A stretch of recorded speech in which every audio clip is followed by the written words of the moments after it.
Hello and welcome to another episode of Bulls 101 podcast. I'm always joined by my boy, Chris Amundsen. And we'll get to our brother down here below in 1 second. But Chris, how are you doing, man? Like tell me about your day, tell me about your week, man. How you been? Bulls thoughts, early Bulls thoughts. Let me know. Let me know how you feeling. I was doing I was doing good until the Caruso news, and I've been depressed the whole day. Just super depressed about it. But I don't know. It's it is what it is. It sucks that it had to happen. We've had now two people that have gotten serious injuries by being flagrantly fouled in the middle of the air. So I mean, it kind of sucks. One obviously seemed unintentional with Mitch Robinson injuring Patrick Williams, but the Grayson Allen one is a little tougher. It just seemed like whether or not he intended to hurt Alex Caruso, he definitely intended to pull him while he was in midair. I mean, the clips are really clear. I put out some tweets about it as well, and it's got a lot of controversy on Twitter, and everyone in the world thinks it's bad except Bucks fans who thinks everyone else is overreacting. But you don't always have to defend your team. Like, it's just use some common sense. But yeah. So, but it's depressing. But yeah, let's get to the fun part, which is introducing our guest here. We're really excited to have. Yeah, man. I mean, people that are going to be here in the chat, people that are going to listen to this pod, like this dude's a superstar, Twitter draft guy, Bulls guy, Chip Jones, man. Chip Jones, welcome to the show, man. Tell us about how you feeling, for one, and two, about the Bulls, man. Let us know how you feeling about everything. Honestly, man, you're a superstar, brother. Let us know. Thank you. That's quite the introduction there. I appreciate that. I'm feeling pretty good. It's a nice late night here in Chicago. Get to talk about some Bulls stuff. We got a bunch of really good stuff lined up, so I'm really excited. I'm excited to finally be on. We got a date that worked. Saturdays aren't usually open for me, but we made an exception. Just shout out to Chip's girlfriend. Yep. Seriously, thank you. Thank you, Lauren, for allowing me to be on the podcast on a Saturday night.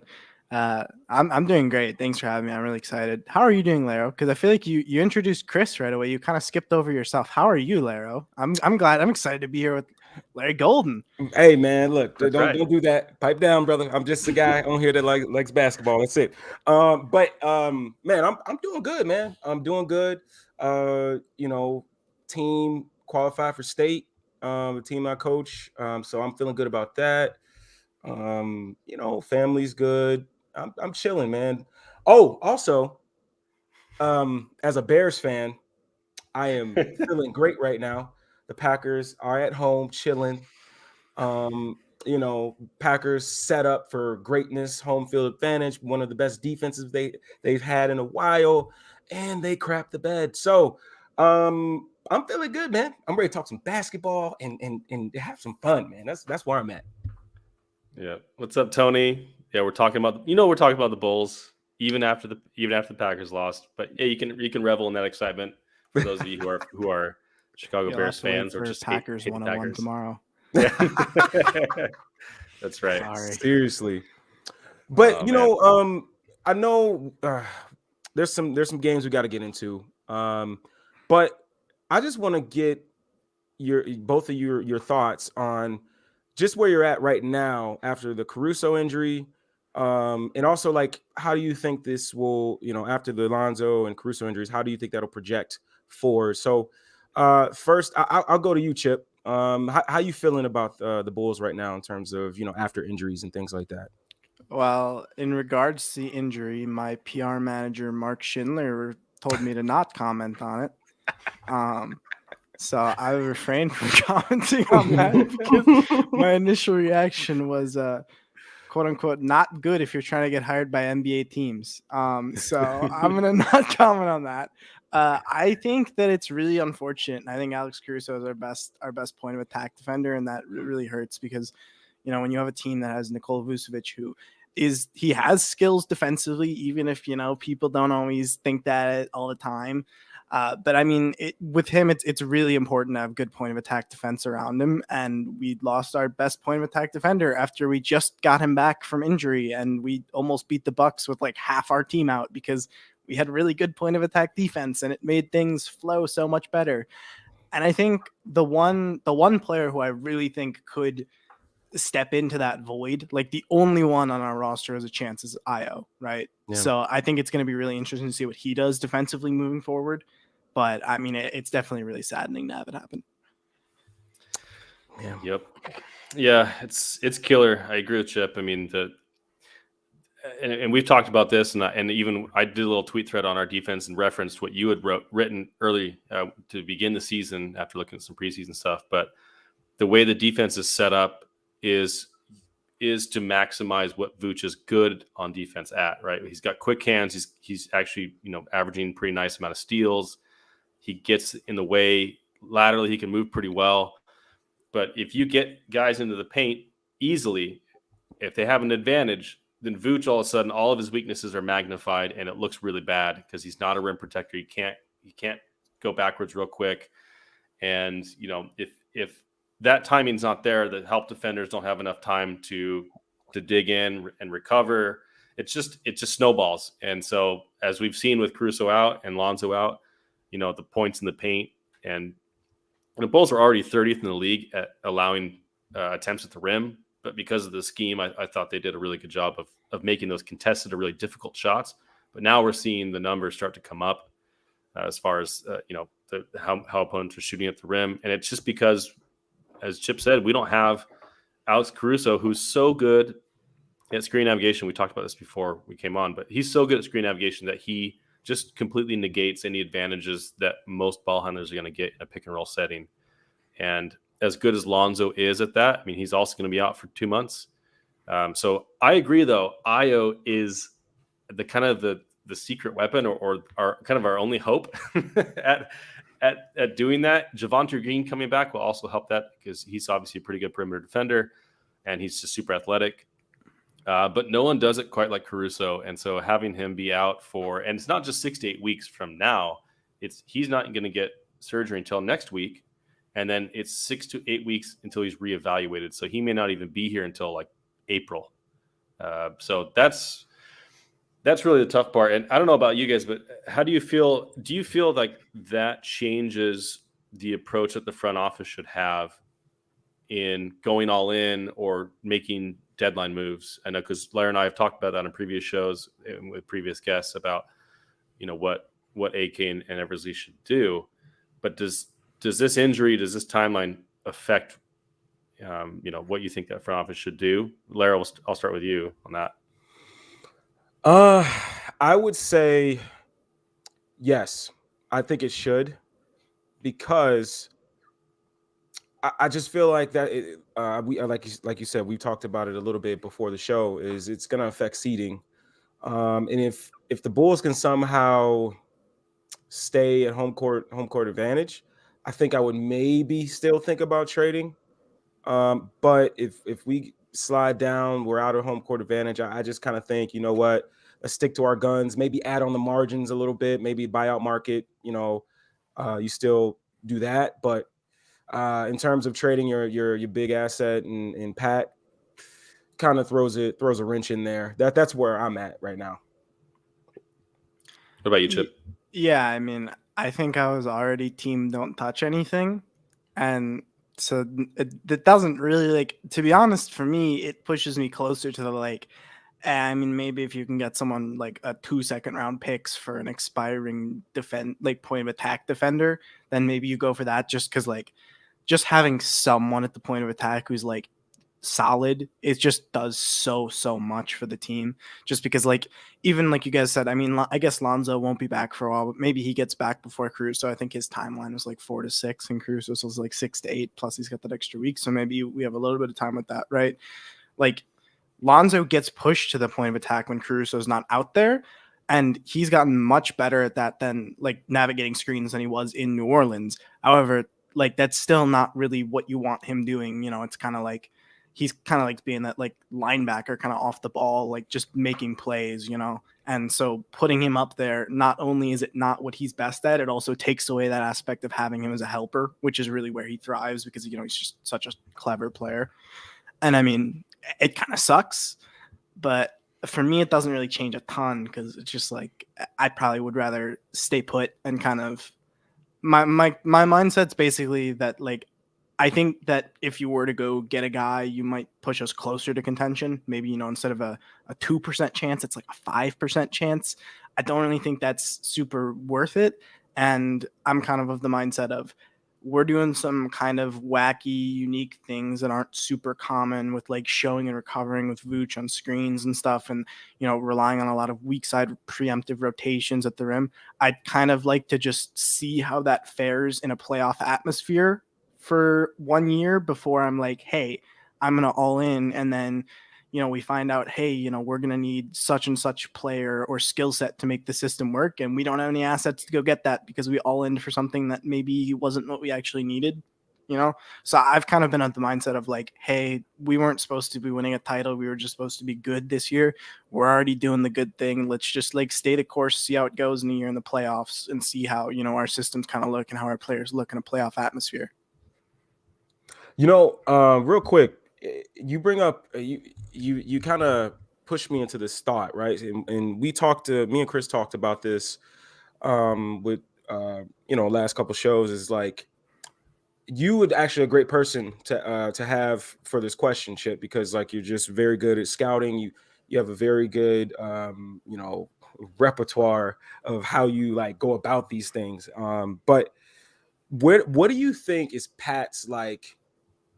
I don't know, like his floor as an NBA player?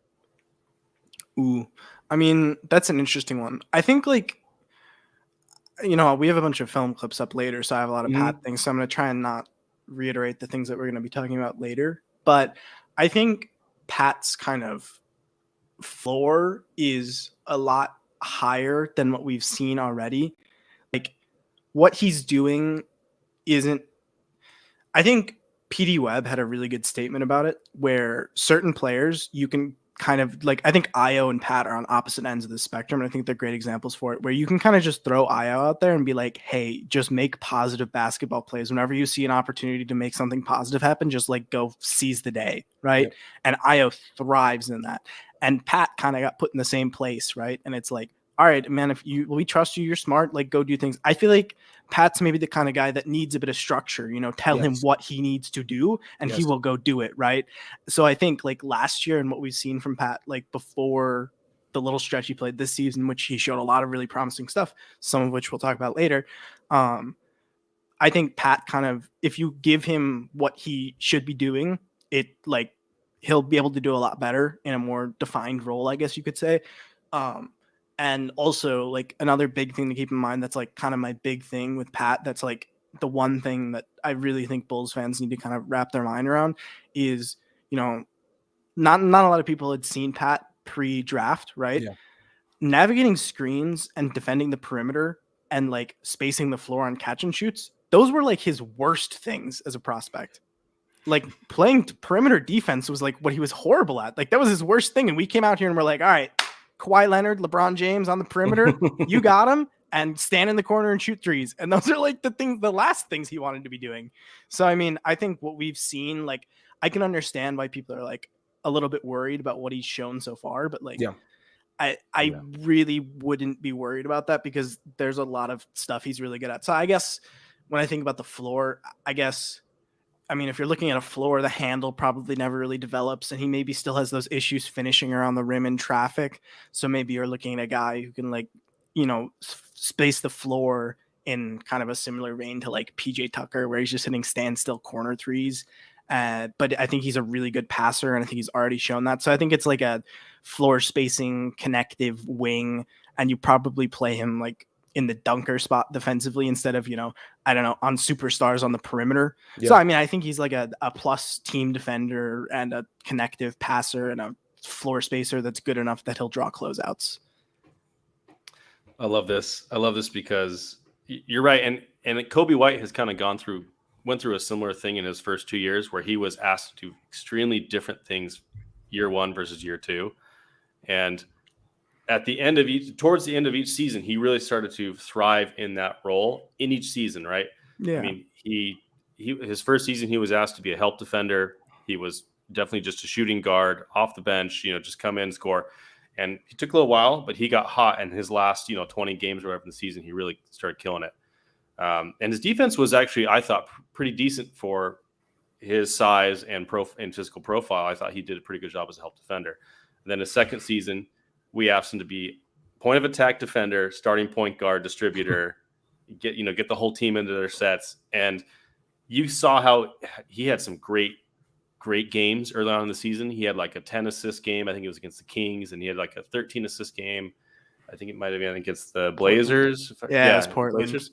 So you had those two really good games, and it was just like very up and down. And then after the Vooch trade, you saw he kind of developed a little chemistry with Vooch on that pick and pop, and he started doing well. And I will say this year, and I know we'll probably talk about Coby's defense a little bit, but I think he's really started to latch onto his role this year as screen navigation. I don't know if it's just the Caruso effect on the whole roster that everyone's getting better at screen navigation. Maybe he just held the clinic one weekend, but he's improved a lot, and I think even Ayo's improved a lot since the beginning of the season. So it's just interesting that you say that about Pat, because both Larro and I are probably higher on Pat than any other Bulls people we know, other than you. And we're constantly getting talked down about what he could be. But as you mentioned, he's just got so many skills, but he does need that structure. And I know we'll get into it later, but I'm just so happy you said that, because I do think I'm kind of more on the keep Pat train now than I was a few weeks ago, because of kind of the reports about Jeremy Grant coming out that he's not really looking for the type of role that we would be offering here in Chicago. And given the injuries and everything, I don't know, I'm just feeling a little bit more hesitant about it. I still think we need a move or two, but it'd be more on the margins, like a, like 8th to 10th guy thing, rather than a starting forward. And we may get Pat back in like March. Yeah. That would be kind of exciting to see what he can do. To go along with what Chip brought up in terms of like the finishing in traffic and things like that, like going back to when I was watching his summer league games and I did the thing with PD on the marathon, like you take a step back and you look at the things that he was doing in summer league, like those are all the things that he like needs to work on. And I thought it was like really cool because on a lot of his drives, like he's trying these different types of finishes, long arm, quick wrong hand finishes, wrong hand, extended high, like just doing all these different kind of finishes. And I'm like, you gotta love a guy like that, man. Because some guys are just like, you know what, I'm here, I'm gonna continue to do the things that got me here, but like to have a young guy like that with that type of build and the type of unique skill he tool bag he has, and to be a sponge, and I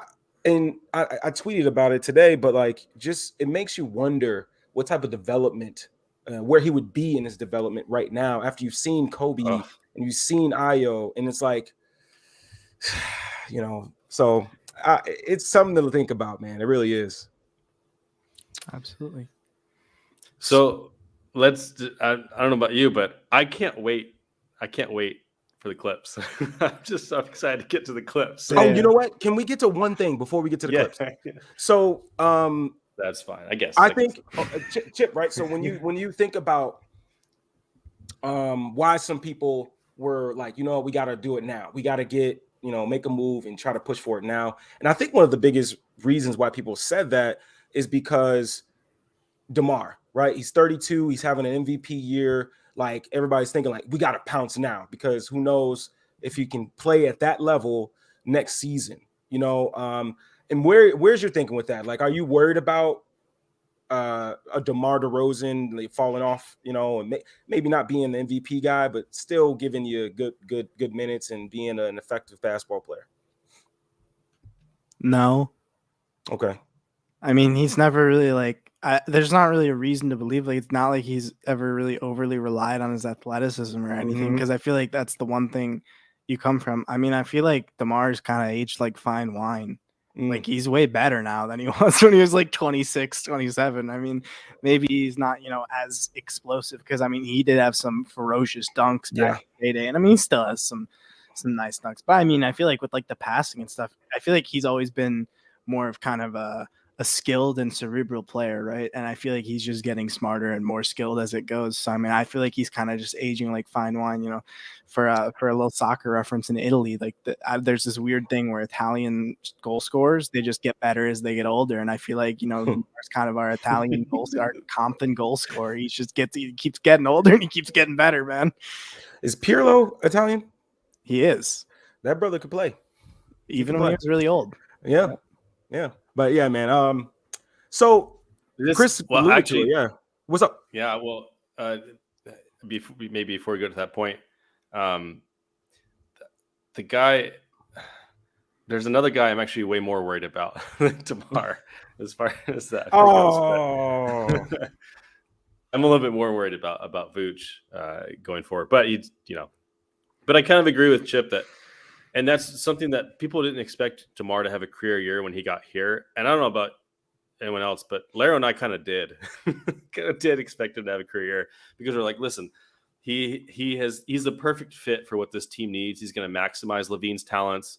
He's gonna get us calmed down in the fourth quarter in crunch time. He's gonna get us to the free throw line. You know, people were worried about the rule changes on DeMar. I'm like, he's not going to be affected by that rule change. He's not a grifter. He gets to his spots. He takes his shots, and if you foul him, you foul him. Like, he's just so good at getting his shot off, and people are really terrible at falling for it. Yeah, well, I mean, he doesn't care if there's a hand in his face. So, like, you have to players feel some obligation to do more than put a hand in his face, because it's like, if you don't block his shot, he doesn't care that you're there. So, like, they have to try, because I mean, when they're trying to contest, they're just trying to like contest. They're not trying to block it all the time. Otherwise, they'd foul all the time, right? So, like, you can contest him, and he doesn't care. So you have to try and block, and then you just end up fouling all the time. Love it. I love it. Yeah. Oh man, I think I'm converted now. Like, see what we can do this year. I still would like some more scheme versatility on defense. I feel like if we can get someone at the 4-5 that can switch, play some small ball 5, and I don't know if Millsap's available at, like the vet minimum. I think it's 2.6 is what he's making. I don't know if he's worth it. I got to look on film and see how he's done with the Nets this year. But I've heard. He's not great. Paul Millsap, because that's who we wanted over Alizé, and then we ended up picking up Alizé and dropping him. But I wanted to keep Stanley Cook, though. Yeah, that's what I was gonna say. That Tyler Cook? in the Bucks game, Tyler Cook was on Giannis, and they stuck Vooch on Bobby Portis, and Bobby Portis was just standing in the corner. Cook basically played center, and he did pretty fucking well. Sorry, I don't know if he we got explicit. Yeah, we got explicit tag on our show. Okay, that's I really wasn't trying to do that. It's just how I talk. I'm sorry. Hey, it's emotion. Now I got to go edit this, man. I'm just kidding. We could restart from the top. No, we could just run it back. No, we Gucci, man. We Gucci. Hey, we're done. We publish. We're done. Yeah. Man, I can't wait to get to some of these Tyler Cook clips. But I know you wanted to hit Ayo first. I did. I have a special clip for you, Larro, that I think you're gonna enjoy. I believe there's a clip in the Ayo folder named "Special Clip for Larro." Ooh, did you want to go there first, or you want? I would love to open up with "Special Clip for Larro." Let's do it. It is. It is. I don't know if you've seen this clip before, but if you haven't, I think you're gonna like it. Okay, hold on. Let me pull it up real quick. Let me mute it. Boom. Okay, I'm ready. I would love to just let you see this and then break down what's happening. Ooh. Hey. I do like this a lot. So this is basically a double ball screen, and it's almost like a Spain as well. So it's like,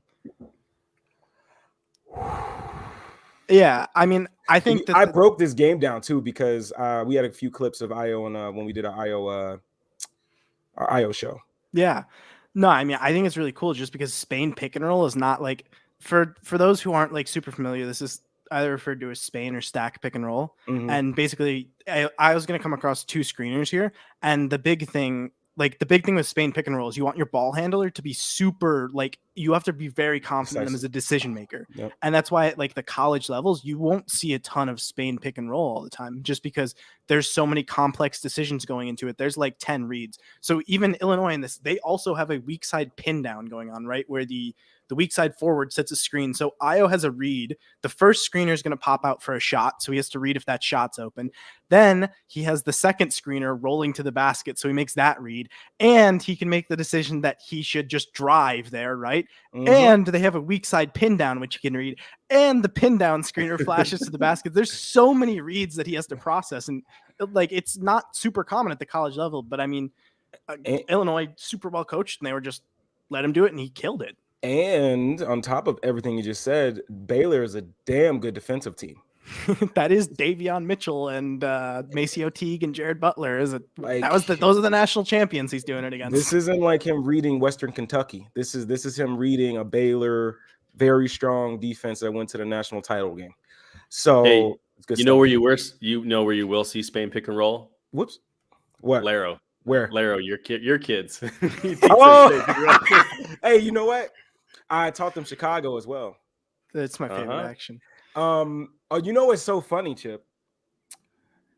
This play is very reminiscent of the play I clipped from the Bulls game against the Bucks. But the ball handler wasn't Ayo though. It was DeMar. But this is good stuff. It's weird. It's like the synergy is there because this is the same exact play I was going to show you later. We knew it. We were speaking each other's language. No, I almost clipped one from the game too. There was one really weird one I hated. They ran chin for DeMar. So but that just gets you open for a 3-point shot. But why you just like they're like Billy? You could hear him like yell it out. He's like chin, and they ran chin action for DeMar, and it got him open. And he was like, "All right, I mean, I'm just not gonna shoot that." So, bro, I mean, it's getting better. I mean, their actions are getting better. If you listen to the pod before, me and Chris, I brought it up about how I feel like the actions, offense in the half court could be a bit better. But seeing the set that they ran against the Bucks makes me feel a lot better. That lets me know that they're seeing things that worked against them and using it against other teams. And I think that set when Zach is back, oh my goodness. Absolutely. I will say in relation to this and the trust that the coach has in Ayo's decision making, I think we've really seen a lot of progress with Ayo's decision making as a ball handler in the last several weeks, especially with Levine out. They've run Coby and Ayo as the starting backcourt, and they put Coby more off ball and had Ayo, make decisions, and he's been really freaking good. I know he got a little. I didn't get to watch the Bucks game, but I've heard he was a little bit kind of like hesitant on decision making. I'm not sure if it was as a shooter or as a passer, but maybe you guys can speak to that. Yeah. So the thing with Ayo, is that he's really good when attacking like closeouts, which we'll get to. I have a bunch of clips of that. And so when he gets the ball as a shooter, the Bucks are really well coached, and Mike Budenholzer does a great job there, especially defensively. And I think it was kind of in the scouting report for the Bucks that's like, don't close out hard on him, right? Because I think he's shooting like 40%, but it's on a really low volume. Like he gets a lot of open looks, but he wants the defender to close out so he can blow by them and then make a passing read. That's like his favorite thing to do right now. And so the Bucks just kind of like soft closeouts on him. And he just was like, I can't blow past them. And he's like, but he'd already like when he catches the ball, he already knows he's going to drive. And so he caught the ball and they didn't close out. And he's like, well, I guess I'm kind of open for the shot. But then by the time he like thought through that, they had already kind of gotten close. And it was like, So he's a little hesitant. And then, there was one play where he had an open look and he didn't take it. And he brought the ball. They doubled DeMar. He got the ball, didn't take the open look, gave it back to DeMar. They doubled DeMar again. He got it again. He was like, all right, well, this time I got to shoot it. Shot it up and it didn't go in. And I think, Ayo and Coby both had just rough nights with the shot. To go along with that, I told you guys before the show, like I wasn't able to see the second half yet. I was going to go back and clip some things after I watch it. But from the first half, I mean, that game for a win against the Bucks was probably Coby having a recent Coby game. We probably beat that team. But in terms of the Ayo situation, I always look at Ayo when against the Bucks, right? Him not having his recent typical game like he's been having. I look at different things, right? So one, who is he having to guard on the other end? And then two, is this a different playoff atmosphere? Is this because we haven't played the Bucks and this team is the reigning champs. So, going into that game, you're probably putting a lot of pressure on yourself, things like that to continue to play well. And then you start pressing and not really reading defenses and making the decisions that you usually make because you're overthinking probably and things like that. But I also think the biggest thing is too, just from the first half, is he had to guard Chris Middleton a lot. And I think that can weigh on you. He's a big dude. You're giving it all you got to on the defensive end to get stops, which they were playing some great defense, man. The Bucks missed some shots, but for the most part, they were playing some good defense. And I think that also comes onto the offensive end when you're giving, a lot of your effort on the defensive end. That does come to the offensive side of the ball. You're tired, you're fatigued, your decision making isn't as clear and quick as it usually is. So I think it was a learning experience for him and Coby because I don't think we'll see any games where Coby goes 0 for 9 from 3 again. I just can't see that. I mean, he makes one of those. I mean, that game's. I think we win that game. He makes one. Yeah. I mean, there was the most depressing thing where he got this kind of open look off a catch, but he was kind of he had already missed so many, so he wasn't thinking it. And he just kicked it to Matt Thomas, and then they blitzed Matt Thomas in the corner. He kicked it back to Coby, and there's 1 second on the shot clock, and Coby went to dribble, and he's like, oh, shoot. And then he ended up getting a shot clock violation, but he threw up the shot after anyways and just swished it perfectly. And it was oh my God, the one that's as soon as he dribbled that, I was like, he's going to make it after the shot clock. Man. And it just, you just knew it.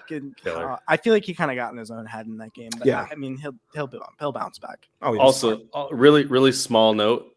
Alex Caruso shot 6 times after he broke his wrist. Wait, really? Yes. Yeah, he went 1 for 6 in this after he broke his wrist, and he grabbed the ball out of Giannis's hands on a drive. He just straight up yanked it on a drive with a broken wrist. He may have not had a broken wrist originally, and then he kept playing on it, dude. That was not good. Maybe.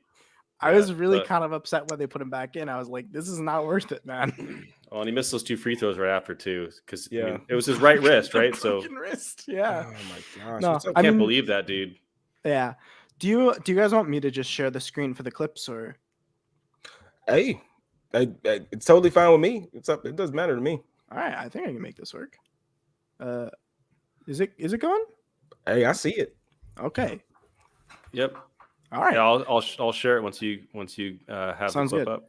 All right. So the first thing with Ayo is offensively, this has been a big emphasis for the Bulls this season. Is kind of,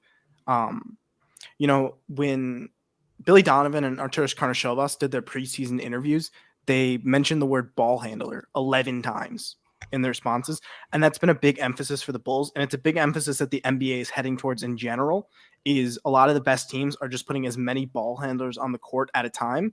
And the thing is, when you're not the primary ball handler, the level of skill that is required for a ball handler goes down a little bit, right? Because instead of initiating and beating standstill defenses, you're kind of just capitalizing on advantages, right? So when we have DeMar and Zach and Vooch out there as our all-stars, right, they kind of create advantages, and then the ball gets kicked out, and guys like Coby and Ayo and Pat are able to capitalize on those advantages. It makes their job a lot easier. So for me, a lot of the clips I have here are of attacking closeouts, right?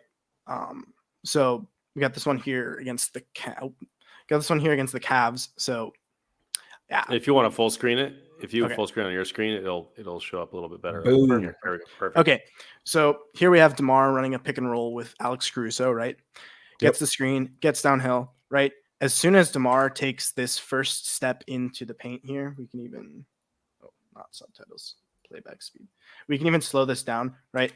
As soon as DeMar gets this foot in the paint, right, Lowry is already shading over to try and DeMar from getting to the basket. Mobley stays in front of him, so Lowry probably didn't, right? But Lowry's going to have to come back and close out on Ayo, right? And this is what Ayo wants, right? Yeah. Now that this defender is just sprinting at him, this defender's momentum is carrying him away from the basket. So Ayo can just attack and he'll blow straight past him, right?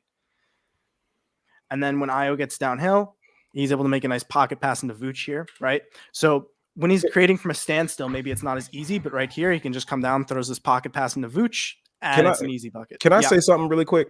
Mm-hmm. It's your pod, baby. This is what I'm talking about. Like, I understand Vooch is not shooting the ball well, but that's a damn smart basketball play. He reads Jared Allen's back, he backs to him, he cuts. Like, that's a smart basketball play. There's no play for Ayo if Vooch doesn't cut there. And like, that's what I'm talking about. I understand he's missing shots, but like, look at the player. Watch what he does, man. Like, yes, he's missing 3-point shots, but I mean, come on, dude. I mean, okay, I'll shut up. Go ahead, Chip. You're doing a heck of a job, brother. I'm loving it. I'm loving it. Yeah, I mean, so again, I think like I think this one was, I can't remember which one this exactly is. Oh, yeah. So, I mean, this is another decision-making one, right? So, I mean, one thing that Ayo's done really well with is he's just really good at identifying mismatches, which is something Lonzo does super well and really stands out. Yeah. So, I mean, here we have him coming up in transition, and 3 Grizzlies defenders kind of all go to stop the ball, and Kyle Anderson's kind of just staring off into space. So he just throws this one over the top to Tony Bradley, and it's just free points just like that, right? You see it, not only is it a great read, but the pass, it leads him to the basket. Like, look at him. One, boom, right up. Like, that's the timing, because that could have gone, if he'd passed it just a little higher or a little further, he would have been under the basket and it would have been late. Exactly. It's really well placed. Good timing. Really good job on that. So I mean, we don't have to go through all of these, but I think there are some really nice ones. He has this one. Where is it? This one was from last night's game. I think this might be my favorite Ayo play of the game. So just for a little backstory, like a little context on this one, the Bulls had just run a back screen from Coby onto Bobby Portis in the paint to try and get Vooch a mismatch onto Pat Connaughton. And it didn't end up creating the switch. And then he has this post up right on Bobby Portis, and the Bucks are going to help, and Ayo knows the Bucks are going to help, and he knows it's going to be Grayson Allen. So the first thing to look out for is as soon as Grayson Allen digs to go double in this post here, Ayo's going to cut immediately, right? As soon as he goes, Ayo's off. He has 2 defenders that meet him, right? If he tries to just dribble through these guys, he's going to lose his handle. So he takes 1 power dribble, tucks the ball, gets to the rim. Giannis leaps at the rim, defensive player of the year.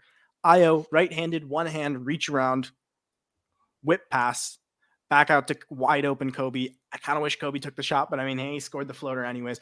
And I think like stuff like this, just like when you have multiple ball handlers on the court and you have a guy like Ayo, if this is a 3-and-D player here, you maybe don't get this cut. And if you do get the cut, he runs into the 2 defenders and it doesn't do anything. Maybe George Hill is able, like if he stands here, George Hill is able to come over and it's a lightly contested 3. But when you have these guys who can make decisions, who can, capitalize on these advantages where Vooch draws the double, right? That just makes your offense so much more dynamic. And that's what the Bulls have been able to do this year. And I think the fact that they've been able to get so many guys that can kind of put the ball on the floor just makes the offense that much better, right? Yeah.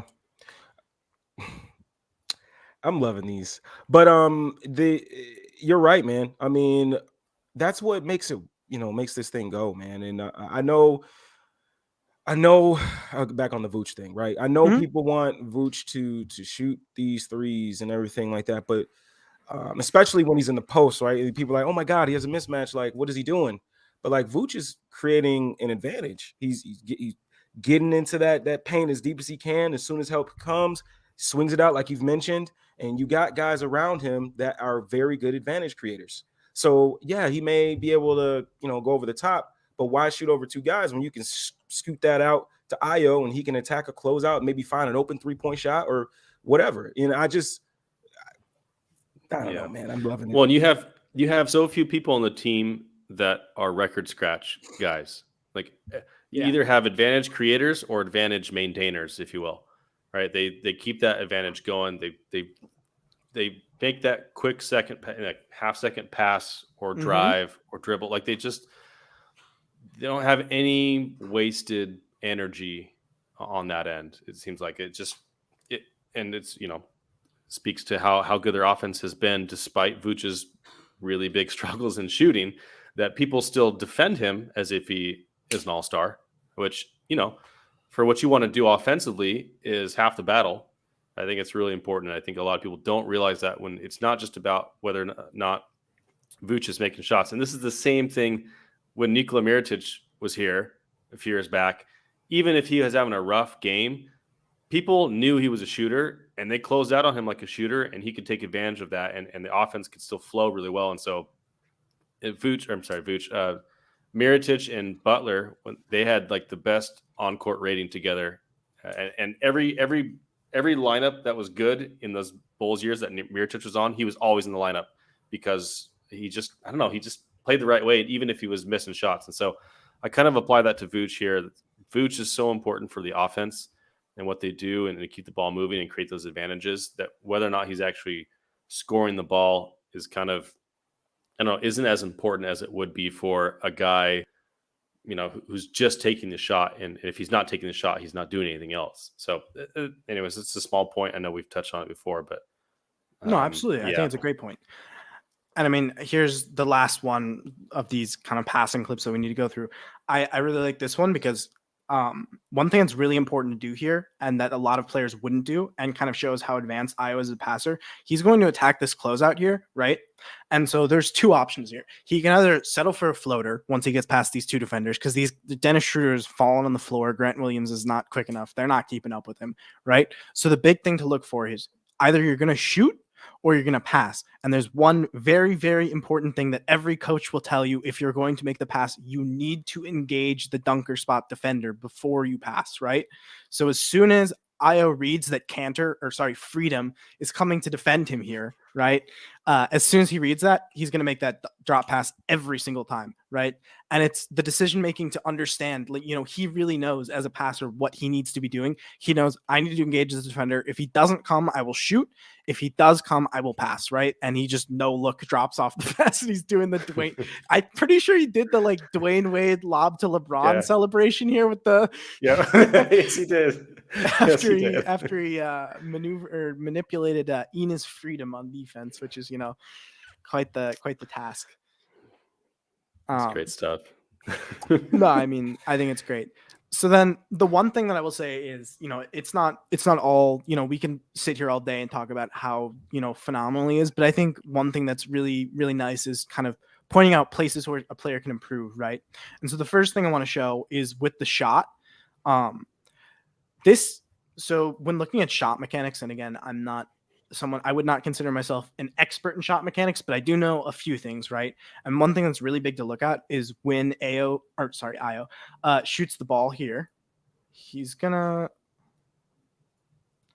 me slow this one down real quick, just to make sure I catch it. So when Ayo's loading up to shoot here, the one thing you can look at is his shot base, his legs, right? You can kind of see how his knees concave inwards, right? That's a knee valgus bend on his knees, right? So what that means is that mechanically is not necessarily a problem, but that means you're struggling to generate strength. You're struggling to generate power for the shot, right? You'll see it a lot of times with college players, and especially with guards who aren't necessarily as strong. Their knees will bend inwards when they're bending their knees to generate power for their shots. So in general, that's not something that the knee bend isn't necessarily a problem, but the knee bend shows you that generating power is something he's struggling with, right?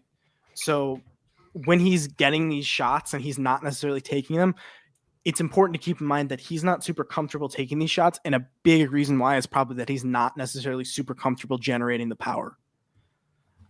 So that's something I just wanted to keep in mind and point out, just because that's like the biggest thing with Ayo shooting right now is that he's pretty clearly having some issues with power generation at times for his 3-pointers.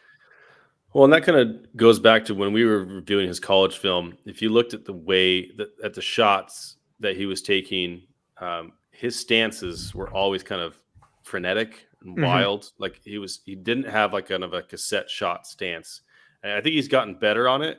since he's gotten to the NBA for sure. Like he definitely does not have that same sort of like just kind of wild stance. But it's interesting. He's still kind of working through that. And yeah, I am not a shot doctor at all, but that was something that I noticed when I was reviewing, like when going over his college film was that stance.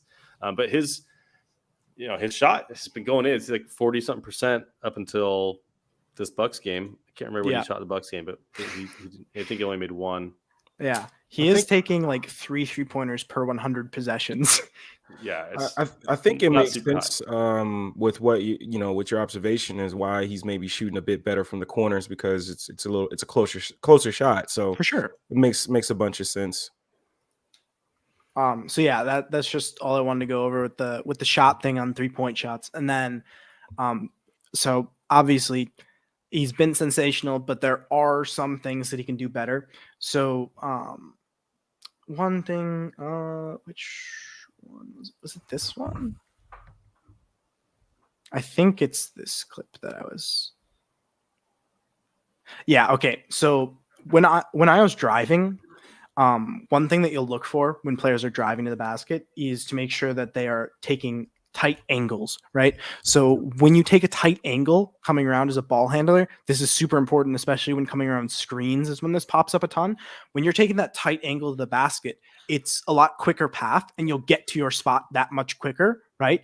And it also makes it harder for the defenders to kind of react, right? So things you'll be looking for is taking really tight angles around the screens and sometimes putting your shoulder into a defender's chest, right? When you get them on your kind of side as you're turning that screen, you'll put your shoulder into their kind of get into them so you can take that super tight angle. And when you look at Ayo drive, a lot of the times, if we look at this, right, even if we slow this down so it's a bit easier to see, right, he's going to come around the screen and he's going to take a super wide angle. Like he's taking like 3 whole steps out wide before he's turning, and he just doesn't get to the spot quick enough. And I mean, he draws a foul here, but again, just like kind of the idea of taking these super wide angles is just letting 3 players collapse in and contest the drive, right?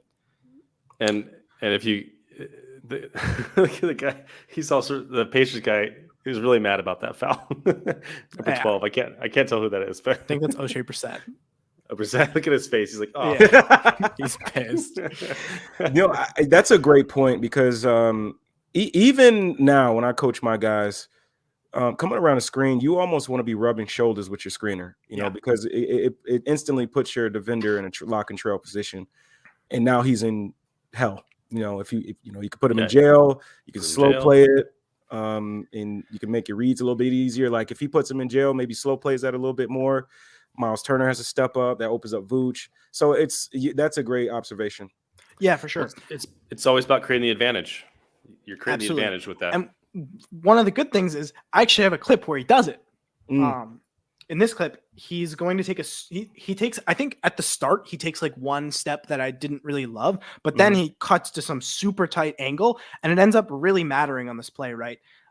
So he's going to come around the screen. He takes one step too far, but he immediately, as you can see right now, he's already kind of cut himself super inwards. This is a way tighter angle, and it's going to pay off because when he gets to the rim here, I did not mean to do picture in picture.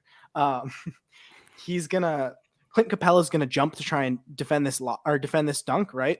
Or rim attempt, right? Right here is where Capella's leaping. Capella has to leap off of his back foot. Yep. Because he's not at the space in time. And because of that, his contest isn't super high. Ayo does a great job putting it high off the glass, and it's just an easy bucket at the rim. So things like this, like taking a tighter angle as a primary ball handler, is important because it causes things like Capella doesn't get to the spot in time and he's jumping off his back foot instead of, set up on 2 feet, kind of loading up, because generally rim protectors have a little bit longer of a load time because they're bigger guys, right? So it's just stuff like this where he cuts for this super tight angle, and it matters a lot, and it's going to be something that's the kind of like micro thing that you got to look for over the next couple months to see if he's kind of making progress. Also in that clip, if the way Ayo shoots that layup is very Levine-esque, and because Ayo made a comment early in the year about how he was trying to emulate the way that Zach LaVine gets elevation and that kind of distance. He like takes his arm out on almost like a 90-degree angle and then just like floats it up real high off the glass. And Ayo has gotten really, really good at that over the course of the season. And he was getting blocked all the time at the rim early on.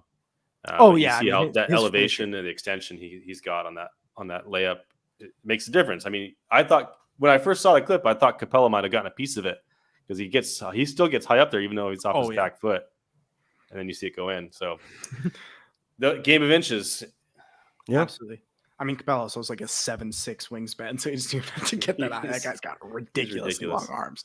But yeah, I mean, I think it's a great point, Chris. So I mean, this is the type of thing where he's able to do it at times, but you want him to be more consistently doing it because you still get these times where he's taking super wide angles, and it's kind of like he's taking like 2 or 3 more steps than you'd really ideally like him to be doing. So then the other thing I would say that's kind of big with Ayo that I'm going to be looking for, and I think we should generally be looking out for, is when he's attacking these closeouts, he really wants to pass. Yeah. He needs to get a little bit more comfortable shooting off of these, right? Because when we talk about kind of with all that ball handler talk, right, having all these ball handlers, what those kind of players are referred to as dribble, pass, shoot wings, right? The kind of 3 offensive building blocks, the 3 things you can do. Oh, I included this clip while I was clipping things, and it wasn't actually an example, but I just wanted to bring this one back really quick, just because I don't know if we remember when Ayo did this to Alperen Şengün. Oh yeah, yep. So I was like, oh, what's this one? Yeah, I was just okay. Caught him by surprise. Yeah, I think this is one. Yeah, so here he's going to get a closeout from RJ Hampton.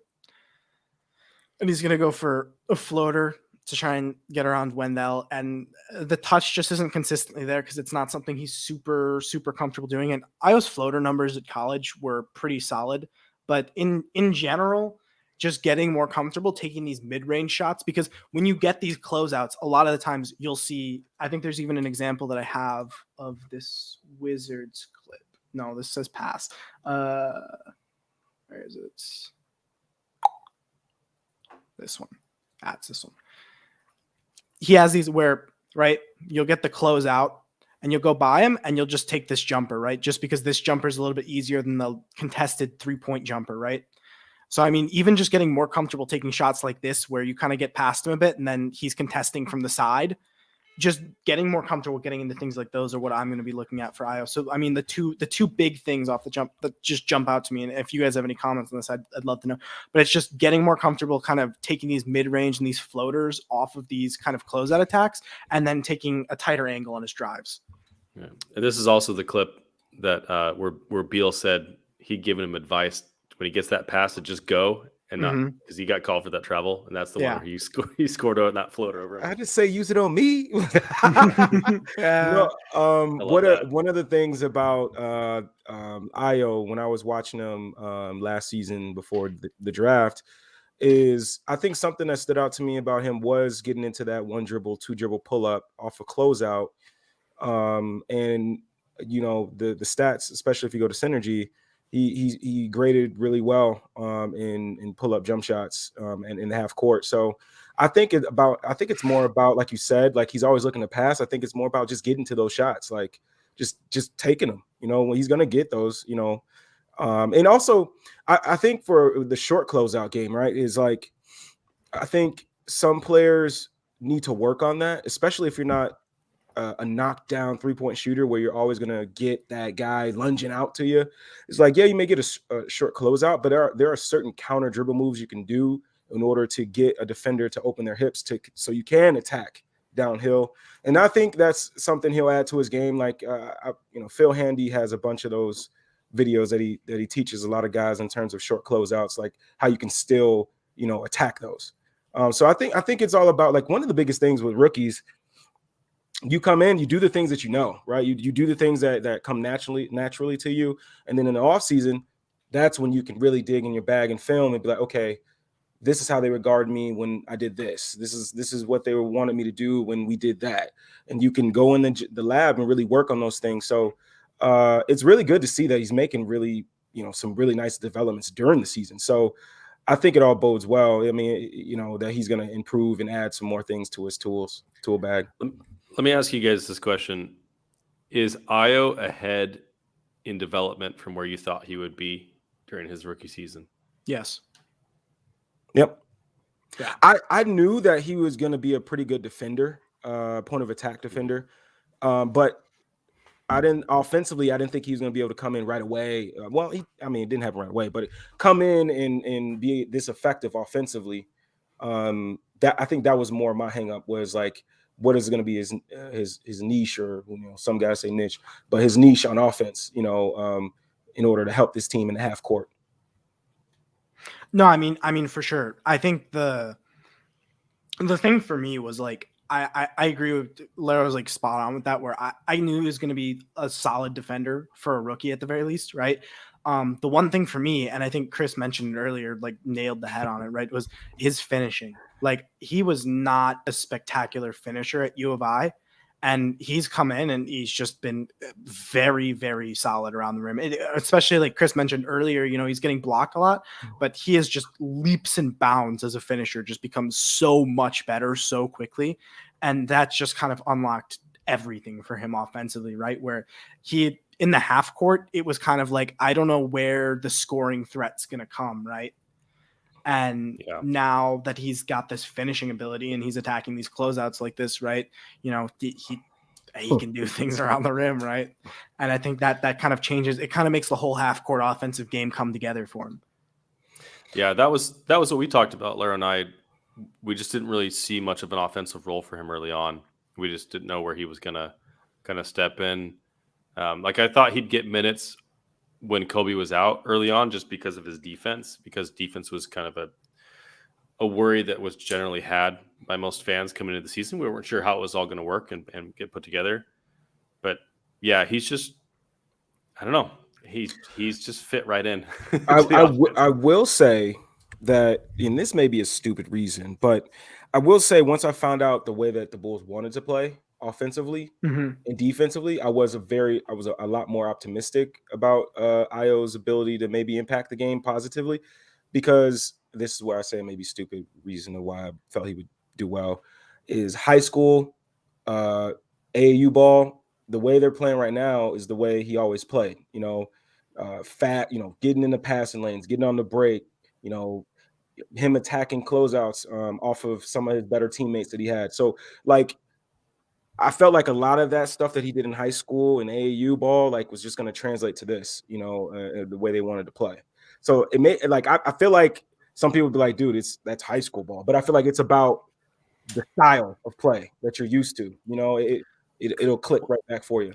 Well, especially as a rookie, when you don't have a lot of time to get that development in. It's, if you've got something you're already comfortable doing and you've done for the several stages before you got to the NBA, that's going to be an easier transition for you than picking up new skills, right? Yeah. I mean, or picking up a new style, like Coby.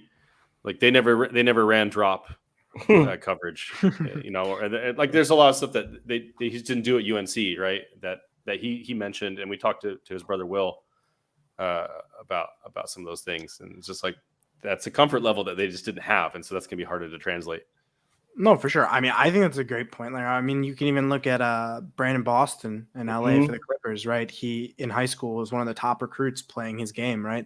And then he went to Kentucky and he had to play in, what Calipari wants. And that team kind of was maybe a little under-talented. They had really poor spacing, and he just didn't look good. And he went like 50th in the draft. And I mean, he's already dropping 20-point games in the NBA because, hey, he's able to get his buckets, and get to his spots. And it's like, hey, that stuff translates.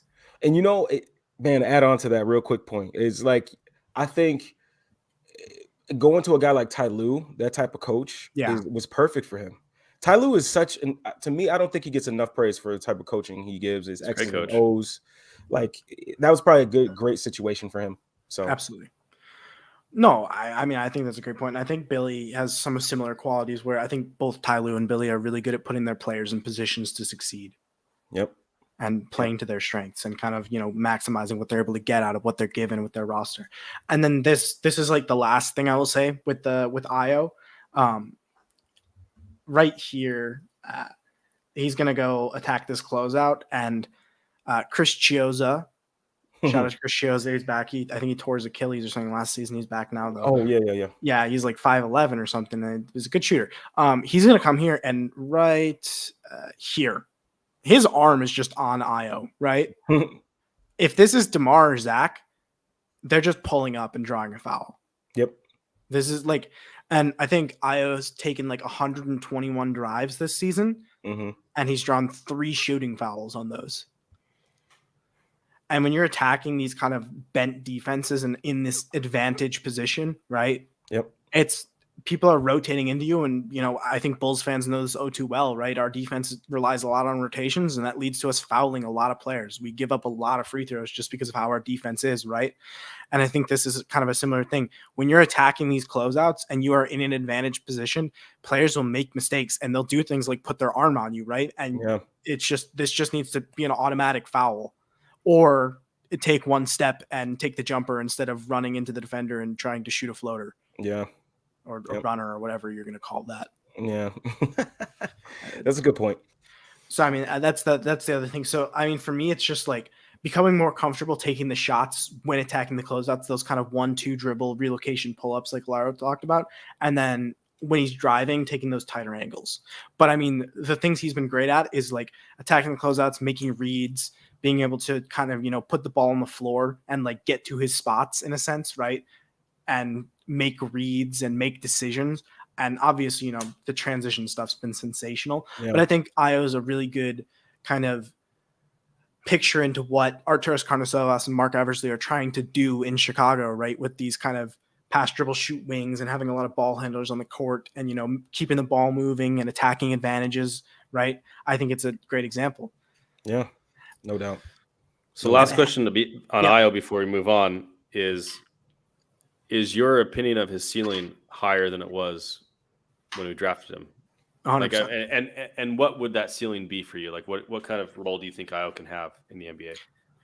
Yeah, I mean, looking at Ayo, I'm not really sold that he has when I look at a guard that's going to be like a star player, one of the big there's like 2 big avenues to start him for guards, right? One is just like knockdown shooting, like just truly elite pull-up shot making.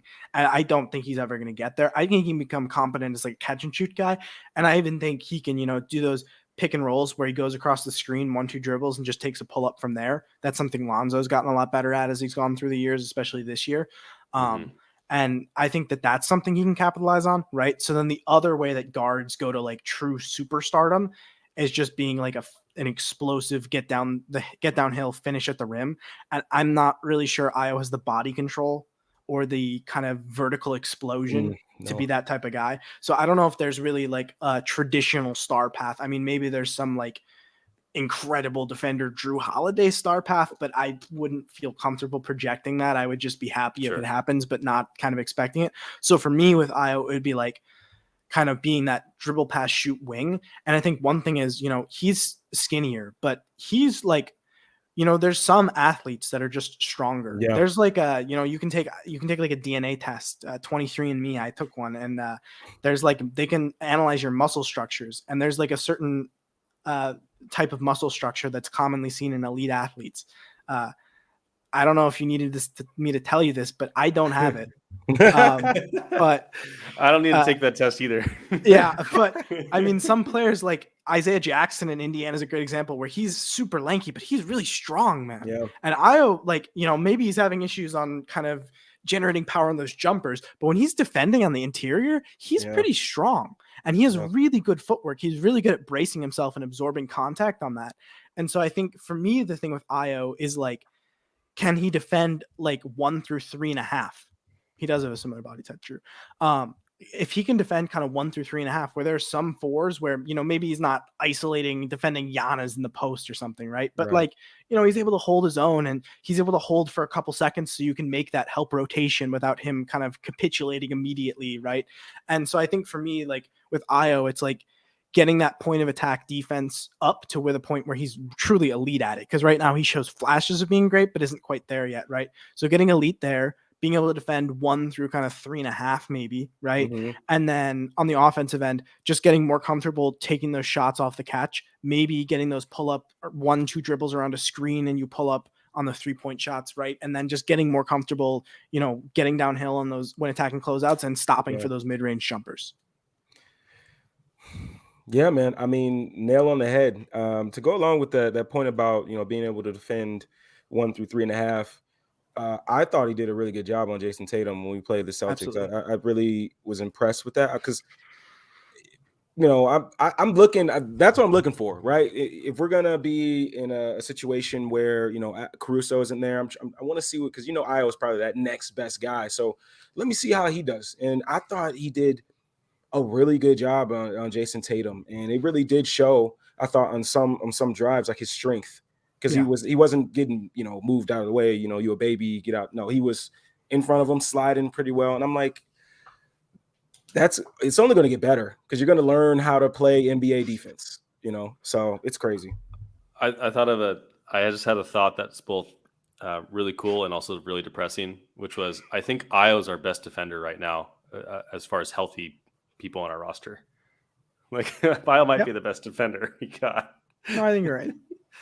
So, it was good, man. I agree. I love that wingspan too. He knows, that's another thing. He knows how to use that wingspan. Like, man, I love it, man. I love Ayo, dog. Oh, for sure. And the Jason Tatum point is great. It made me think about the one last thing, just so we can talk about Ayo. One last thing. There's a lot of like micro skills that don't get talked about, like 3-point shooting, all that stuff. Like that's always talked about, but there's a lot of like little things that go into it. And the one thing that stands out with Ayo, his reaction time is incredible.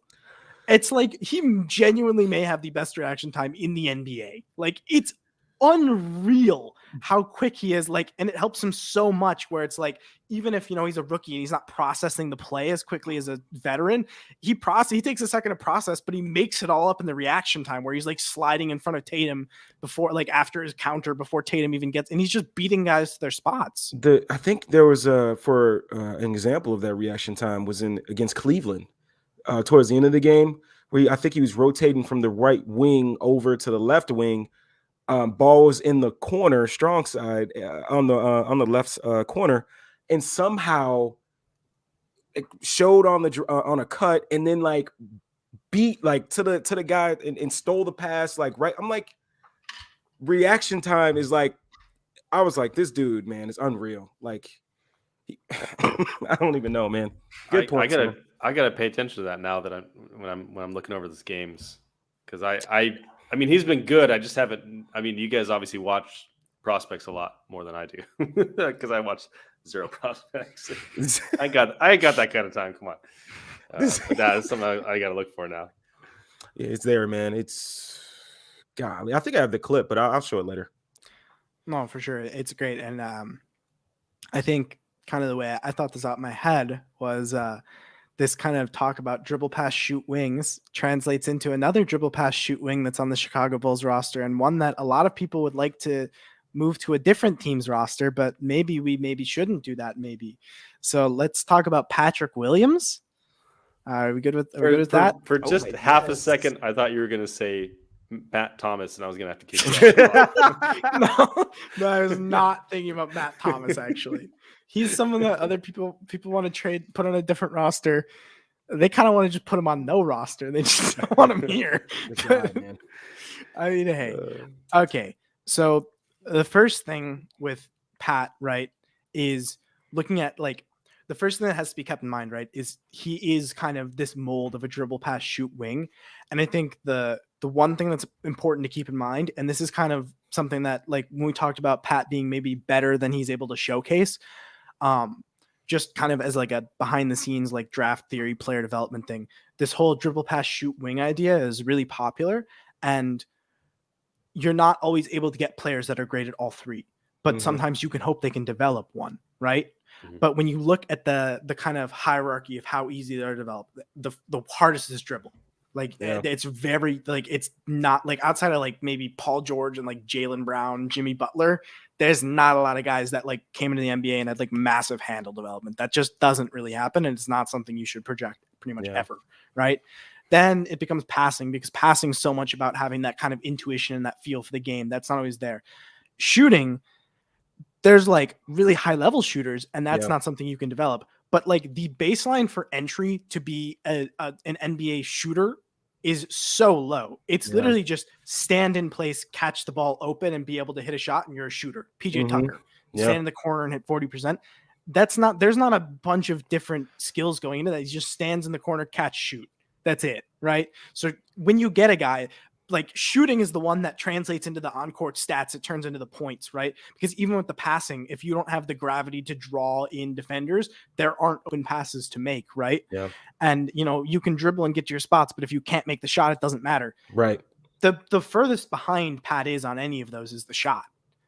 And he shows flashes of it, but he just needs to get a little bit better with it. So when you're talking about Pat, one of the first things is his passing is like truly, truly very good. There was one that was like this one's a good example, I think, of just kind of starting out. Like Pat's not only like a capable passer, he's like a very good passer, right? So we get a clip here where they're going to come up and set a screen and roll with I miss this man. I miss this man so much.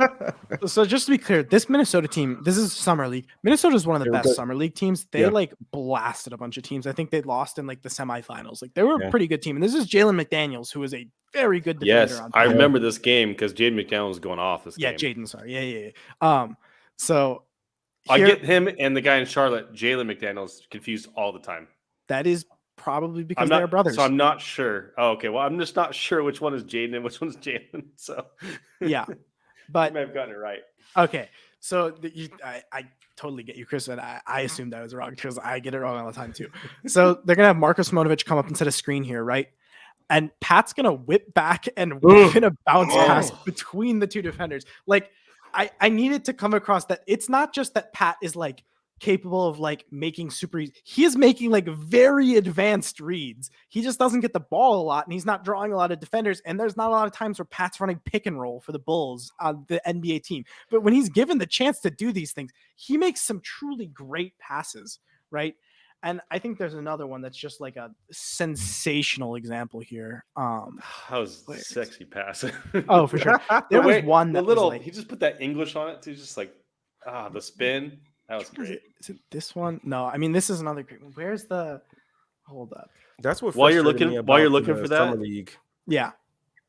While you're looking for that, actually, Salim had a question on Ayo real quick, which was, does Ayo make Lonzo Ball a potential trade chip in the next year or two? I don't know, you guys.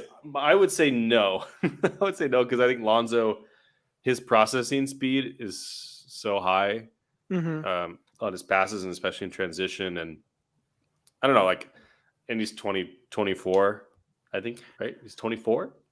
He's young, 23, 24. Like I think 24 is right. I would like to keep him. I would say if there were a player that Ayo would make tradable, I do think there's a player that long-term Ayo makes tradable. I don't think it's Lonzo. I think it's Alex Caruso as kind of that top point of attack defender, good, like smart cutter passer, right? I think Ayo can fit into that role really well. And I think when you look at what Lonzo's doing, it's, the relocation along the 3-point line, the 3-point shooting, the connective passing, which is somewhat different, right? Where, kind of when you're talking about this dribble pass shoot mold, another way you can go is connectors, which you don't really have the dribbling, which Lonzo's handle isn't the best, right? But he's such a high level passer that he doesn't need these he makes openings with his passing. And it's not something that's consistent enough that like, oh, our entire offense Lonzo's just going to make an open shot every single possession with his passing. But at times he sees things and he's able to create a couple possessions a game where he just makes an opening out of nothing. Right. Yep. So I think when you look at Lonzo, he's more of a connective passer, whereas Ayo's more of this kind of point of attack defender, dribble pass, shoot wing type thing. That's totally interesting. I never thought that Ayo's like high-end comp would be Alex Caruso. I mean, it's on the defensive end in a sense, right? And that's kind of the spot where. So that's my thoughts on that. And honestly, offensively, I mean, this is no disrespect to Caruso at all, but like, I mean, I don't think he does anything outlierish on the offensive side that No. that Ayo couldn't get to. So For that's sure. another thing too. Except his dunking is elite. I mean, he's always amazing. That is true. His cutting's better. Mhm. I think he's probably better at those behind the back passes. He really likes those. Alex Caruso's done a pretty good job as a zone breaker. Yeah. Like when they're playing zone, they put him in the middle, and I don't know. I don't think Ayo has a lot of experience in that, so AC's probably a lot better. I don't think Ayo's far off of being a more impactful offensive player than Alex Caruso, though. No, that's true. I mean, just no slight. He's just been really good. Yeah. So this is the one pass that I think a lot of people got very hot and bothered about, Pat. So I think this. What was that? Jalen Adams makes this cut and pass here, right? Goes out to Pat. So the important thing to notice here, right, is the defender who is kind of in the paint on Simi Shidu, that is number 77. The defender here is kind of engaged with Simi, right? The other defender, the Spurs defender in the corner on the NBA 75 logo is engaged on Ayo, right? And the other Spurs defender that was originally on Jalen Adams, right? He's kind of just hunkered over here. I'm not really sure. I think he's maybe holding his groin, so he maybe had some issue here. But Pat waits for this window of this player, Jalen Adams. He's out of bounds, so he's not an eligible player. Waits for him to get back in bounds and immediately fires a one-handed bullet pass. Unfortunately, it didn't get capitalized on. But I mean, this is like an insane read to wait exactly for him to reestablish and then fire a perfect pass in there. That one, I mean, the Marko Simonovic one is good, but this one, just like the velocity and the understanding of waiting for him to get right back in. Yeah, I feel really bad for 30. That was the first time I ever noticed. I think that guy got hit in the dick.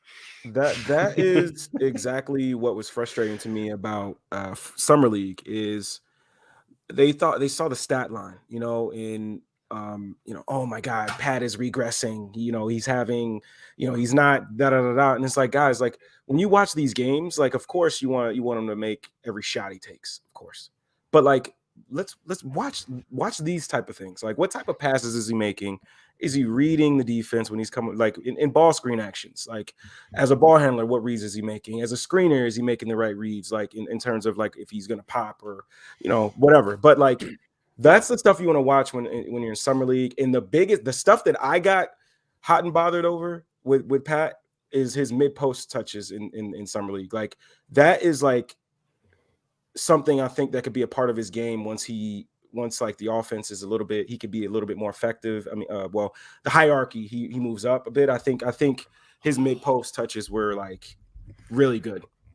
No, this shovel pass you're about to show, I remember this pass. Yeah, this is a great one word. And this is part of like this pass is another, like it's kind of subtle, but it's a good example of what kind of that dribble pass shoot gives you, right? Because when Pat gets the ball here, this passing window isn't available, right? Because if he tries to make this pass, even though kind of the read to Thad Young is there, if he tries to make this pass, it's just going to go right into Rudy Gay. He doesn't have an angle for it, right? So he's able to take this one-step dribble relocation. He engages DeJounte Murray because he's driving. He gets around Rudy Gay, and it gets him the angle to be able to throw in this pass, right? Yep. So, I mean, this is the thing. When you think about kind of guys that are going to be able to shoot threes, because, I mean, Pat's he's going to develop into it, and he's going to figure it out. He just needs to more reps for it, right? Yep. When you think of guys that are that athletic and have that size and are able to kind of shoot and, handle the ball a bit and can pass at that level, this is kind of my thing with Pat. There are no players in the NBA that can shoot well, dribble well, pass well, are forward sized and are good athletes and aren't all-stars. They're just all all-stars. And I'm not saying Pat's going to hit that level, but like the pathway to a sub all-star level as a 6'7.5", 7 foot wingspan super athlete with dribble pass shoot abilities, it's just really easy to become a sub all-star level player with that skill set, right? I also like even if you go back and you look the play he got injured on, attacking a closeout and being able to be explosive enough to probably would have put it on Mitch's head if he didn't do that dumb foul. So it's like putting him with the group that he would have been with, like people were like, he shouldn't be starting over Javonte. And it's like, but like who says that? Come on. A lot of people said that. A lot of people Over said Javante? that. No, people were saying that. People were definitely saying that. But like I gotta go find some offensively, people. being with those guys, being able to play off DeMar, Vooch, he's a good cutter. Like you could play above the rim, he can shoot the three. He does everything well as an advantage creator. Like him being, oh man, you're gonna make me sad. I'm already sad. I'm sad currently. This No, for sure. because And I think guy. this, yeah, same. I think this sequence is just like this one was like this was the Patrick Williams summer league moment. Like I've talked about some ones that got people. This was like the thing, right? So this game, the Bulls were down by like 20 points in the first half of this game in summer league. But I mean, Ayo, Pat, and I think Simi Shidu played really good defense and forced a bunch of turnovers, got out in transition a bunch, and Troy Baxter. And that's right. Yeah, the summer league squad. And they were able to come back and get a lead in this game. Minute and a half left. Bulls up 2. Patrick Williams is the star player on the summer league team. He gets his man back to the basket, turn around, face up, jumper, makes it, right? We'll look at that one more time to put it 86-84, right? Just gets this, puts his foot out to try and engage his defender, create some space, gives him too much space, knocks down the jumper, 88-84, right? Comes right back down. Spurs got a 3, right? Gets the ball in the corner. Gets past his man, goes baseline, hits his little push shot, right? Gets his touch. And this number 55, Daquan Jeffries, this guy is a very good defender. This guy's defensive kind of abilities and frame, it's really similar to Lou Dort. He's just not there offensively. So, I mean, this guy, like, he's maybe not necessarily a super great NBA player. He's a pretty good defender that they had him on him all game. So, I mean, he's able to get baseline. He gets his little push shot off, 90-87. And then... I mean, it's good defense. That was just a great shot. That was just a great shot by Pat. And then, like you were talking about with the cutting, right? 90-87. Bulls need a bucket to put this one away, right? Look Von at that. Dotson. And he slams it home to send the game home. I mean, I was elated from this game. I mean, just to be able to make this cut. Devon engages the defender, makes the cut, gets the dunk, game is gone. And these are like perfect clips. Like these are the clips the mid post clips are the ones I was talking about, because to me as a coach, like body language says everything, right? Like there are times where you see a player get a ball in a spot they're not comfortable in. You could tell right away they don't want to dribble it. They take one dribble, they move it. Pat, like just his body language when he was in that mid post area, like I mean you could just see he's confident. He knows what he wants to get out of that touch. In his look at his body, like how on his jump shot, how calm his body is, and the follow through. It's just he's just super confident in that area, and I hope down the line we'll add these type of things for him. And I mean that just looks so confident. The jump shot. Guys start playing him for the jump shot. He has enough ability to rip baseline, touch, enough ability to go finish with 2 on top. It's just why did I think I wanted Harrison Barnes? And then this one's I know I've said this a lot about the Pat Summer League clips. We have some not Summer League clips, don't worry. We're getting here. This is like when you talk about being able to shoot, and we mentioned this when we were talking about Ayo, where he doesn't necessarily have that body control. This clip was like one of my favorite, just like from even an aesthetic perspective, right? He's going to dump the ball off. He's going to come around here on this cut in motion, mid-range. Perfect, right? And when you talk about guys that can maybe shoot where it's like, oh, well, Pat's not really there as a shooter. Guys who can maybe shoot are not hitting jumpers off movement. That's like a whole nother ball game. And his ability to kind of stabilize his body in the air, his body control is phenomenal. And his mechanics are super clean, just like a little slow on the threes. But I mean, when he's in that mid-range jumper, the mechanics super flawless. In movement, body control, doesn't care, perfect, right? And again, this New Orleans, I know it's Summer League. This New Orleans team won the Summer League championship. Oh, wait, no, I think they didn't make the game. I think it was Boston, Sacramento.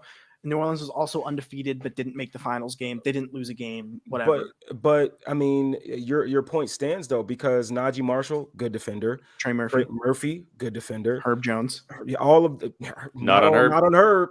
Yeah, So it's like this is Kyra. Like, he's a very good ball player. This is a good team. Yeah, it's a great team. So yeah, for sure. Oh, okay. And then, sorry. Before you go on to the next point, sorry. The thing that always gets brought up about Pat and his development, well, actually, it's two things. Is number one, that he's not going to get enough reps on this team as an on ball, for on ball creation, and number two is, and this is like people have different names for it, but like that lack of a certain mentality to like go out and score or be a star or whatever. I don't have a lot of concerns about either one. The on-ball reps, maybe in the immediate, concern me a little bit more. But long-term, I feel like it'll be fine. But the mentality one is the one where, I don't know, a lot of people have issues with it. I just wanted to get your take, Chip, on what do you think that's an issue, or in your review or in your studies of other players, if that's something that you think is something to be worried about. I mean, for sure, it's definitely, I can see where people are coming from. And I mean, you look at, I think we talked about it a little bit earlier with like the Ayo versus Pat thing, different ends of the spectrum. I mean, it would be phenomenal if he just you were like, just go make basketball plays. And he was like, all right, and just ran with it. Like, that's ideal, but that's not the only pathway to success, And I think the two things with the aggression are like, one, right, coming up through high school and AAU, he was that guy. And so he's getting a bunch of reps on ball, running the offense, right? When he came to Florida State, he wasn't necessarily always that guy, but I mean, even at Florida State, he got on ball reps. And when he was off ball, he was super passive. That's why he didn't score a lot of points. He was like not why he was a 6 man, but he didn't score a ton of points. He wasn't really putting it in because playing off ball is not what he's used to. That's not where his best skill sets lie, right? Yeah. So he was kind of just thrown out there and it was like, hey, just make good basketball plays. And he's in a super flawed roster year one where it's just not a very good team. It's not a very good offense. Plus it's like, oh, just go make plays, just go do things, and plus also, he's better on ball than off ball. So I think it's just kind of this perfect storm of he's just been thrown in a situation where it's just not at all what he wants to be doing. And I think it's great that you made that point, Chris, because I was actually about to come to some reps that he got this season in season doing things that we want to see him doing. So, I mean, if you have any comments on the Pat mentality thing, we can hit that first. If not, we can roll up some of these clips that I'm sure Larro's very familiar with.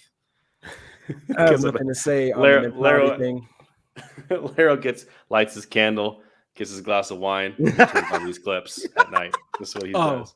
Oh, because this is the one thing that I think Larro and I can agree that is like, if there's one thing you could do for Patrick Williams' developmental reps, if there's one situation you could put him in, the perfect one is just operating out of the short roll. Just the absolute best thing you can do for him. And the Bulls started getting him these short roll reps. So this was actually I believe this one was his first short roll playmaking rep. So short roll, right? He's going to come up and set the screen for DeMar here, right? Pick and roll. Right. This is what Thad and Wendell did last year. Yeah. Instead of rolling all the way to the basket, he's going to stop his roll short. Right. And now this Detroit Pistons defense is kind of scrambling and Pat is able to make a decision. So what you want as a short roll playmaker, right, is you want some form of passing ability, which Pat has. You want someone who's going to make good decisions, which Pat's very clever. He's capable of making good decisions when he's in positions he's comfortable in. And thirdly, you want someone who has some mid-range scoring ability. So there's some scoring threat. When they get the ball in this short roll area, they're a threat to score because it's going to pull defenders, right? So Pat gets the ball in the short roll, gets Kelly Olynyk out of the way, gets to his spot in the mid-range, pull-up jumper, super comfortable, right over Kelly Olynyk's big ass. Perfect. So, I mean, this is just like the first rep he got of it all season. He just gets put in, gets to his spot, pulls up, jumper, easy. And what I love about it too is like just thinking about the versatility of the starting five, right? You could play Vooch on the corner or the wing and just play as a spacer and have him be short roll, or you can have him do the opposite. It's just like No, for sure. And I mean, this Detroit game, he got a bunch of short roll reps in this one, right? So here we have this one, similar situation. Actually, this one might have been the first one. Both of these were good results. I think that might have been his second one, actually. No, was that 11 minutes in the game? Now I need to know. Hold up. Was this one the first one? Oh, this one's 9 minutes. Okay, this is sorry. This might have been the second one. This was the first one. Okay. Again, so one of the big things with short roll is you need ball handlers who are like going to demand pressure. So one of the best things short rolls against is blitzes, right? So DeMar, Zach, great ball handlers. Teams are going to blitz them off screens, and it's going to leave Pat wide open. So Pat's going to slip, get into the short roll, makes the easy read, gets a completely wide open shot. Super, super simple. But I mean, Pat's able to just get the ball quickly, identifies, makes the decision, makes the read. Perfect. Lonzo is such a connector, man. Like, Yeah. he just didn't even think. It was just boop. Like, Yep. like, it's just beautiful. The team fits so well together. Yeah. I remember in the preseason, when Billy put Pat at the small ball 5, he gave him a few minutes. He's like, okay, you know what? I'm gonna put that in my back pocket. I like what I saw, but we're gonna keep this as a little secret until, Billy just. I like Billy, man. I really do. He's a good coach. He's just a good coach. For sure. No, I mean, it's good. And then another one, I have like 7 of these short roll clips from the Detroit game, but I also included one more just so we know it's not a one-off. Again, they blitz ball handler, perfect read out of the corner. Detroit's scrambling, closing out, draws defender, closing out, right? It ends up in a DeMar DeRozan 3, which is not necessarily an optimal outcome, but kind of the idea of just what this is able to do, right? He draws in the defender because he has this shooting threat, right? They're afraid he's going to score. This leaves Lonzo wide open in the corner, and Pat's super easily able to make this decision. Lonzo attacks the closeout. AC swings the ball around. Javonte attacks off the dribble, finds Lonzo, and they just shuffle the ball around perfectly, right? And I think the one thing you could say on this play is maybe after everything's shuffling, Pat just kind of stands there and looks at what he's created. But other than that, I mean, this is pretty good stuff, man. Like, I think if I was coaching in that situation, I would probably tell Javonte, drop that thing off the Pat and let him go dunk on Trey Lyles or Kelly Olynyk's head. Like right here, boom, drop that, boom. Yeah. Go get, I mean, he could even do that like one-handed push shot he loves. Yeah. Mm-hmm. Yeah, and that's about it. But no, I agree. Space out to the 3 or something, brother. It's like, yeah, you just gotta stand there. My only complaint to get out of Javonte's way. Yeah, you go, Chris. My only complaint actually is Pat's pass is a little bit low and to the right for Lonzo. I think if he'd hit him right in the shooting pocket, he would have taken that corner. For sure. Yeah. And I mean, again, you're 100% right. Also, something that with more reps is going to come up. Yeah. And I actually have another clip that I know you're going to make the same comment on because it's the exact same thing. And it's a very good point. So, I mean, that's the short. We need to have Chip on more often. He makes me feel smarter than I am. You are smart. And I do want to pull this one. I wasn't even going to maybe show this one, but because Larro talked about Lonzo making the quick kind of connective decisions where you get the ball and you're able to just instantly shuffle it and make the right decision. Look at how long Pat touches the ball here. Woo! Just perfect into Wendell. Exactly what you need, right? Easy as you like. Just instantly is able to make that decision. He knows exactly where the ball needs to go. He's got the execution to make the pass. Just makes the read just perfect, right? Yeah. All right. When can we extend Patrick Williams' contract? I think we're capable of doing so right now. And then, so the other things really quickly that I wanted to talk about a couple, just a little bit more, because we've talked about the passing, we've talked about kind of the decision-making, and we've talked about the shooting a bit, right? So the few things that we'll talk about is the dribbling. So let's talk about the clip that I said Chris was going to comment on. So here, one thing that I remember this game super strongly in my head, because everyone was like, 4th overall pick, power forward, Florida State. 4th overall pick, power forward, Florida State, Scotty Barnes and Patrick Williams. Everyone was so upset about they had Scotty and Scotty scores more points. And I mean, it's totally fair if you think Scotty's better. Scotty was number 4 pick in a way stronger draft class than Pat. Like, I get it. You're probably right. But Pat's still really good, right? And one thing that I didn't see talked about, because everyone's talking about how much Scotty is better. Resets here. They give Pat an ISO on Scotty. And, Scotty got reps to get ISOs on Pat. Scotty got ISO defense on Pat, and Pat just drove straight past him drew in a help defender and made the read to the corner, right? So it's like he can do these things. He just doesn't get a lot of opportunity to do it, right? Right. He goes for a stutter rip here. Shout out to PD Webb. Mm-hmm. And blows right past him, draws the help defender, throws a pass. Kris, was that a good pass or was it maybe a little low? Into Lonzo in the corner. Is that is that Zach in the corner or is that Lonzo? It's gonna Lonzo switch. Yeah. It can be Lonzo. Sorry. Same situation. Lonzo in the corner. Throws the pass perfectly into the shooting pocket. Money. Perfectly into his sneakers. But you know, as an evaluator, you're just looking to see that he is making that pass and the processing, yeah. And then you know you can work on it. Yeah. Well, that's the thing is, as you mentioned, Chip, like you mentioned the dribbling, the passing, and the shooting, and he's got the processing speed. Like he's making the right reads. He's making advanced reads. Yeah. For who he is and his position. So it's a lot easier to just get better at the mechanics of passing it. The hard thing is the thing you can't teach is the processing speed. I mean, you can get better at it over time, but some people just have incredible processing speed. Okay, Absolutely. now I missed this one. They've just got a high feel for the game. Yeah. So I mean, here he's just from a standstill, hesitation so on Heckenherder, Hezzy right, it just blows right past him, dunks around on Capella's head. Another good read. I mean, he's watching Capella. You know, yep. Capella gets a little out of position right away, and he just attacks it. He rejects Same it. Same thing. Danilo Gallinari, deceleration, sends Gallo flying, able to just perfectly slow down, draws a foul and one. He's got great body control and deceleration here. He can stop on a dime just instantly. Great body control, lays it in, right? So, I mean, these are the things Patrick Williams is able to do he's a 19-year-old in most of these clips, still 20. Yep. Still going to be 20 until next preseason. How many months is he younger than Scotty again? Scotty Barnes? He is like 2 weeks younger than Scotty. 2 weeks? Despite being a draft class before him. Yeah, he's 2 weeks younger than Scotty. And I hope he's coming back in like March. If we can get him in March, man, I'll be really excited. Right. And then last two clips on Pat. One is like we talked about with Ayo.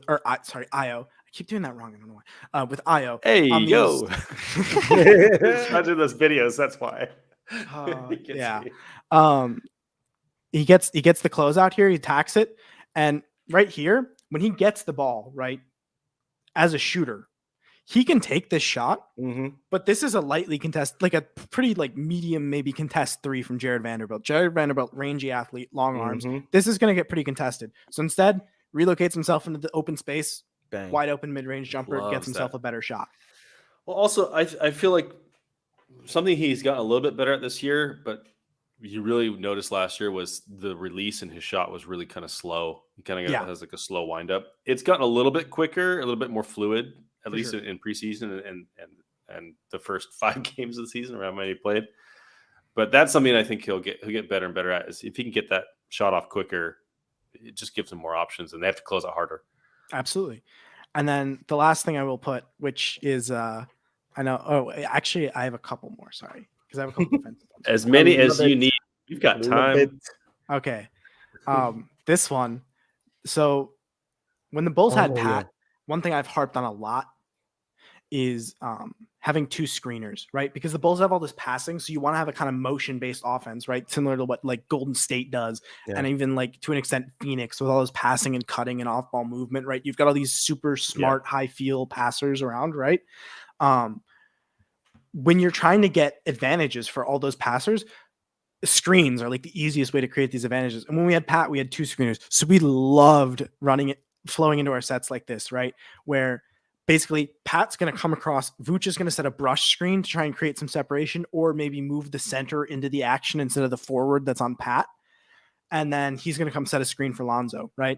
So Toronto has scouted this and they know that the Bulls do this because the Bulls are doing this every game, like every possession started like this at the beginning of the season, like clockwork, right? Yep. So Svi Mikhailiuk knows exactly what's going to happen. Vooch is going to come up and set a brush screen.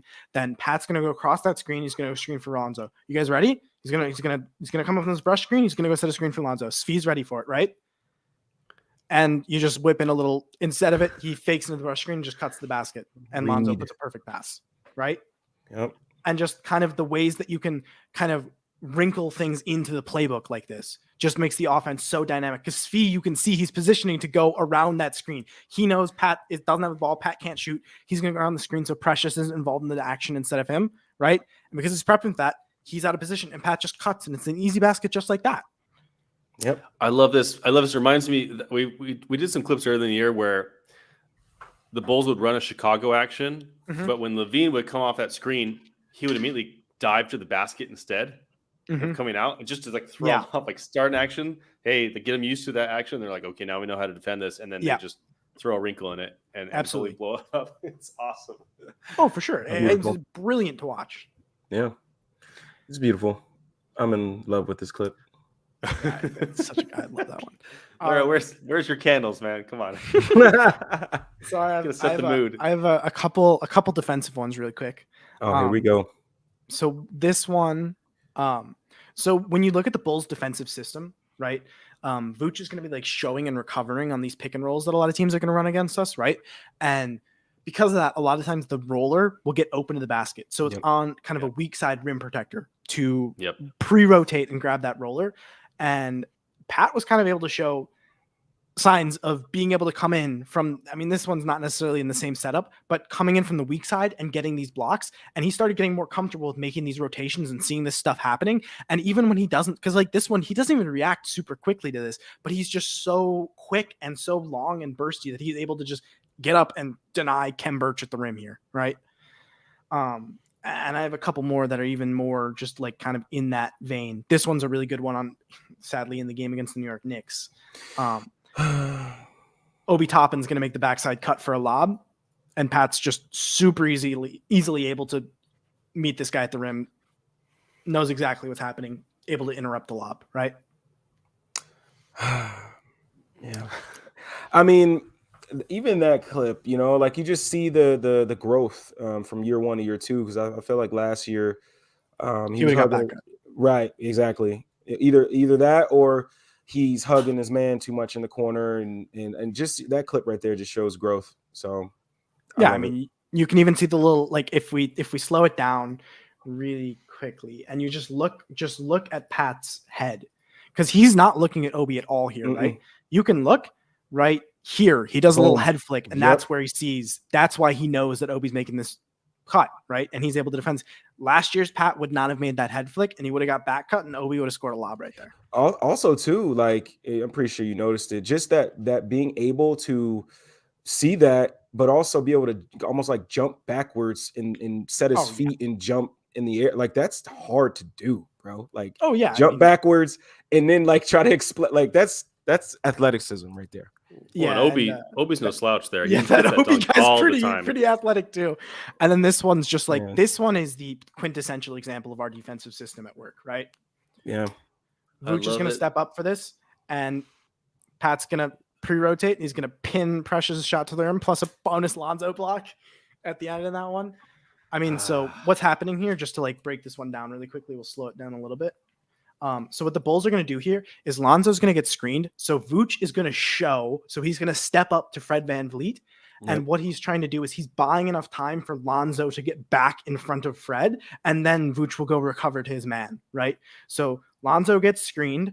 Vooch is going to kind of engage Fred VanVleet. He's dropping here, but it's because Fred doesn't like pulling up off those a ton. It's a little weird. But he steps back. Lonzo's coming to recover, so he's bought a little bit of time for Lonzo, but that means Precious, the roller, is going to get open. So you need someone to tag the roller, right? So Pat is going to come over here. He's maybe even a little late on it, but again, his athleticism bails him out, and he pins the shot to the rim. Yeah, I was going to say he's a little bit late because you'll see DeMar did this in the early game. He was the low man, and he came over, and what you want to do is basically meet them right as they're catching the ball, so they don't have time to make a decision. Yep, they don't have the easy dunk, and you're in their face. So they don't have the room and the time to make the pass to the corner, right? Because obviously if the weak side guy comes over to meet him at the rim, that weak side corner is now open. Yep. The timing is essential, but Pat is so athletic here that he's late and he just still pins it to the rim to the backboard anyway. Yeah, in that situation, that particular situation too. That was a tough situation for him because if that's a non-shooter in the corner, you could just go right away. But that's OG, so it's almost like he's got to play two in a way where it's like, okay, if I go right away to Precious, that's an easy read for Fred to OG. So he played it actually probably the best you could play it, because he kind of gave the illusion like it was open. Yeah. And so Fred threw it. But at the same time, that was a good play. That was a really good play. I mean, even in the same vein that you're talking about, right, where we talk about Fred being a good passer, Precious Achiuwa might not be the best finisher, but he's a pretty good passer for his size. So if this pass to Precious is a lob, Precious doesn't have a chance to catch it and pass, right? Yeah. But if it's like a bounce pass or a drop pass, Precious can make that read to the corner. Yep. Yeah. Super easy. Like, he does not want to finish. He's not a great finisher. He wants to make the read to the corner. But if this is a lob, he has no choice to do that. Pat can just go up and block him super easy. And then Precious, the finishing goat. Because also too, OG also OG probably should have got shaked up to the wing right away. Yeah. He probably waited a little bit too long to shake, which left Pat in that corner longer than Fred probably wanted. Absolutely. And then the last clip I have, just because OG Anunoby is one of the cooler offensive players in the NBA, and he's really strong and he's really hard to get on drives, and Pat just completely ripped his handle. And he's gotten better with that self-creation. I talked a bit about that this before the season about OG. Is like, you saw some flashes of it in the preseason about with his self-creation flashes, and I think this year he's taken a step. So for sure, that's a really good play. Absolutely. So yeah, that's my last little one there on Patrick Williams. Good refresher, man. Yeah, I can't wait till he gets back. Oh, can't wait. I'm so excited. It's and I know sometimes, like, especially us, like guys that watch the game and are students of the game, and we don't look just for the result. We look at the process as well. Like, it's very easy to just say, you know what, Pat is struggling. His on-off is horrible. His plus minus is horrible. So like, we need to get rid of him. But at the same time, it's like, you got to look at the player, look at what he's doing on the floor. Like, so yeah. Yeah. I kind of always said it's like the points are one of the least, I know it's important to winning the game, but as far as looking at a player's development, it's one of the least important things. It's way more about how they're getting their shots, first of all, but what other things are they doing on the floor? The passing, the defense, the reads, I don't know. It's just, people just want to box score watch all the time and then use that as their development. And it's just not the way it works. Because I don't know. I'm trying to think of a good example of a player who didn't increase their like statistical profile, like box score, but really improved, across the board. But I don't know. Grant Williams has been really good this year. Yeah, he has. The brother's been knocking down the three. Yeah, I'm like, I didn't see that, Grant, but hey, brother, more power to you. No, I mean, for sure. I think it's a great point. And if we're over or being sad about Pat reminiscing, thinking, no, we're not reminiscing. We're looking forward. We're projecting the future of Pat. We're not. But I mean, it also made me really happy, though. It made me really happy to see that. No, I mean, he showed a lot of growth in those games. Like, he started getting those short roll reps. He got that ISO rep on Scotty. He started making those pre-rotations in time. In the last game that he played before he unfortunately went down, he had a stretch where I think he had 6 points and 2 assists in like 2 minutes, where he just like literally was the catalyst on offense for like 5 out of 7 possessions in a row. And that Obi lob, I think, was the same streak as that. So, I mean, he was starting to turn those, when a player's kind of coming around, especially someone who's maybe a bit like raw, I don't think Pat's necessarily super raw, as like his skill set's just weird and doesn't necessarily synergize super well yet. Yeah. But it's like, first you see like the clips where it's like, oh, they showed a play, they flashed, and then those flashes turn into stretches where they're just, for 2 minutes, they just like everything went right for them. And then those stretches turn into games, Yeah. And Pat was at that point where he was turning the flashes that you saw in his first year to stretches this year. He was just starting to get there, and then it happened. But on a brighter note, let's talk about someone who's made a development that I eat my heart out, because I know I've been in group chats with you guys, and coming into the season, I said some dangerous things about Coby White. I remember I joined that group chat and I was like, dude, Kobe's like the 10th best player on the team. You guys were like, what? I was like, dude, Coby and Larry are like 10th and 12th. One of them I might not have been wrong. Coby, I mean, he has made a lot of improvements, right? And the biggest thing for me that I just never in a million years would have seen coming is Coby defensively. Especially in transition. And as Kris mentioned earlier, again, as an off-ball defender, like you got to see in year one. And you even mentioned the kind of those pre-rotations, right? He did a really good job of, I think this is a good one for it, right? Where Dallas is going to run this pick and roll. And he's going to come in early and he's going to get there in time. And he's forcing, Coby as a defender, he's always going to be limited by the fact that he's kind of short. He's not super vertically explosive. He's like 6'4" with a 6'4" wingspan, and he's not got a ton of vertical pop, right? But the thing is, he's quick and he's smart, and he leans on those. And this season, he's leveraging those so well. So I mean, things like Kevin's trying to help you out here. Maybe it just got better, right? That's true. That's fair. It was crazy this season because it was like at the start of the year, like coming into the year, I didn't say anything about Coby on like public Twitter, like out there, because I was like, dude, people are gonna get mad if I say what I think. A lot of Coby lovers. And it was like, I think there was one where someone was like, oh, before Kobe's kind of explosion, they're like, oh, we should see what we get in a trade for him. And I was like, I don't think other teams are going to value Coby in a trade. And they're like, really? Why do you think that? And I was like, it's just a hunch I have. And I'm going to be honest. It was because I was like, Coby fucking sucks, dude. No one's going to want him. Oh my God. And honestly, like, and then, the game started happening. And Larro, you and I were talking about it a lot in like the group chats. And we're like, I mean, like the shots weren't falling and like the finishes weren't there, but we're like, the process looks good, man. Like he's getting to the rim and getting like, he's doing some good things. And people are like, Coby fucking sucks. He's terrible. And I was like, I'm going to be honest, before the season, like, yeah, let's fucking run with it. But I was like, whoa. He's actually starting to get a lot better. Like he's actually doing some things. Let's slow down on he's horrible things. And all of a sudden the shots started falling and it's just been sensational. Yes. Yeah. I will say, I was going to give him the benefit of the doubt because I'm like, he has not played basketball in 6 months. And now he's, for the third time in 3 years, he's taking on a new role with a team that has like almost no one on it that was on it last year. So, but when he did, it was like the first 2 games, he didn't score at all.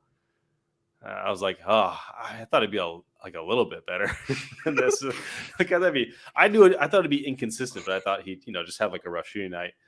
But he looked terrible all over the place, and then all of a sudden, like he's just come on, and the shots started falling, and the process and the defense. I did notice early on, and Larry and I talked about it a couple times, but with his physical profile, he's always going to be a little bit, at a disadvantage there. But he tries. He's smart, as you said. He works really hard. The one thing I will say, just because I've been thinking back on it now, and I remember my thing with Coby. My issue with Coby coming into the year, and like for the past 2 years, was like, what is like the one profile Coby? He's always got this sharpshooter tag attached to him. He's just a knockdown shooter.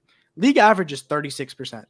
In college, 35%. First year in the NBA, 34%. Second year in the NBA, 35%. I was like, everyone just marks this guy as a sharpshooter. He's literally never shot average. He shot below average every year. And he's like, oh, he's a sharpshooter. And I get it. Like, he got hot for games, but he had yet to shoot above league average. And that was like his thing. It was like, yeah, he sucks on defense. Yeah, he's not really a point guard, but damn, can he shoot? And I was like, he's literally never shot league average. What do you mean? I get the indicators were good, but like, it was like, oh yeah, he sucks at everything, but god damn, can he shoot? And I'm like, no, he can't. He has yet to shoot league average.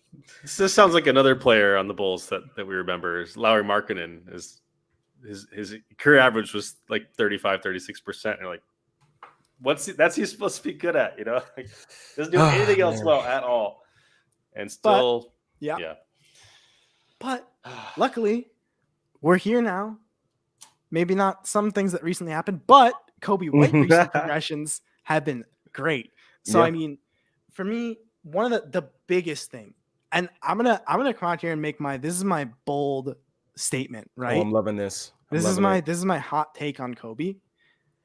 I think that Coby is possibly our second best transition defender. I think behind Alex Caruso, I think Lonzo has a case, but I genuinely think it's hard to say like he just is now, but from what he's shown in the last month and a half, he has been electric as a transition defender. And he's just getting himself into place and time. I mean, he's pinning shot. I mean, Skylar Mays maybe isn't, an NBA superstar, but he's getting back and he's tracking guys well and he's tracking the ball well. And a lot of the times that's what it is in transition, is just reacting to where the ball is and just making decisions. Right. And that's kind of where Coby's great, because he's not the biggest. Yeah. He's not the strongest. Yeah. His like technique defensively isn't super refined. Right. But just making decisions and being smart, that's something he's really good at. Right. And so you get things like he pins this Skylar Mays dunk to the backboard. Let's see. Here, this one. Again, coming back in transition against the Cavs, right? They're going to get this one into Lamar Stevens. And he just stays vertical. And if you look at this one, it's kind of one of those blocks where you have to slow it down to really kind of get what's going on here. Yep. This is just tracking the ball, right?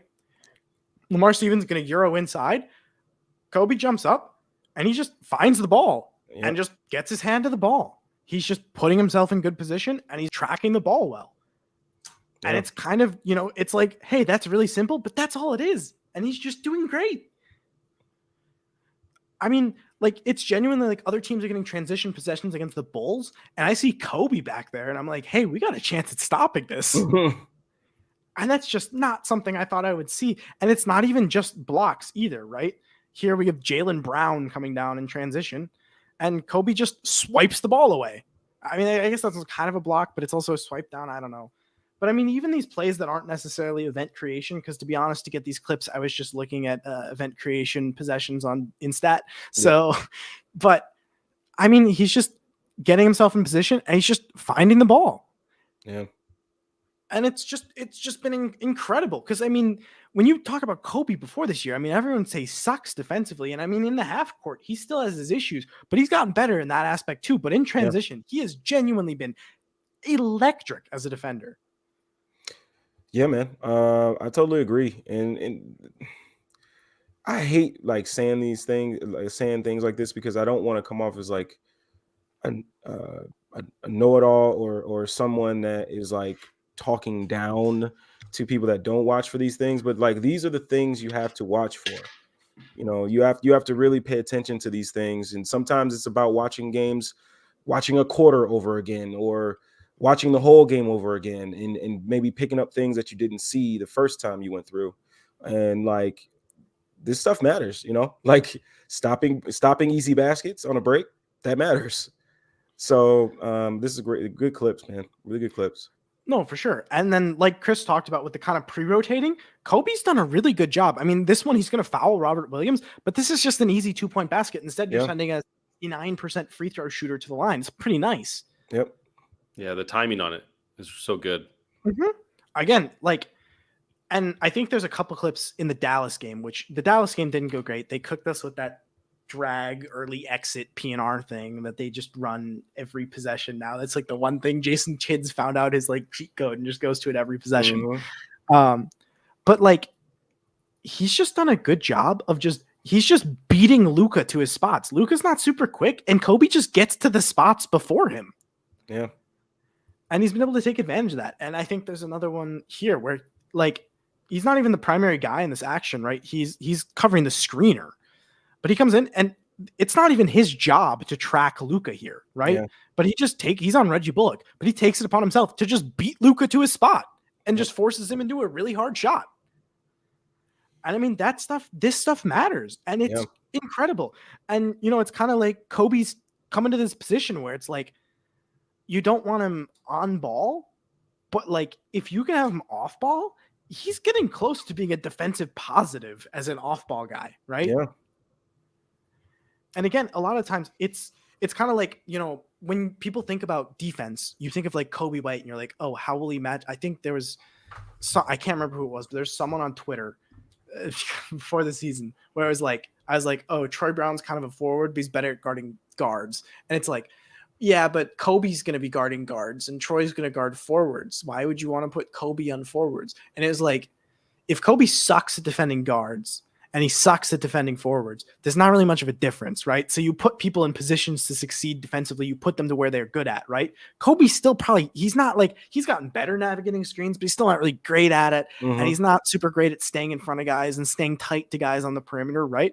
But when you can put him, he is essentially playing what Coby is playing defensively for us when he's doing his best is the same job Patrick Williams does for us. He is a weak side rim protector, essentially, right? He's starting in the corner on these possessions, right? I mean, he's not truly in the corner in this one, right? But he's kind of just floating around inside as a help defender. He's like a help interior defender. I literally was just going to bring this see if you have this clip. This was, I love this.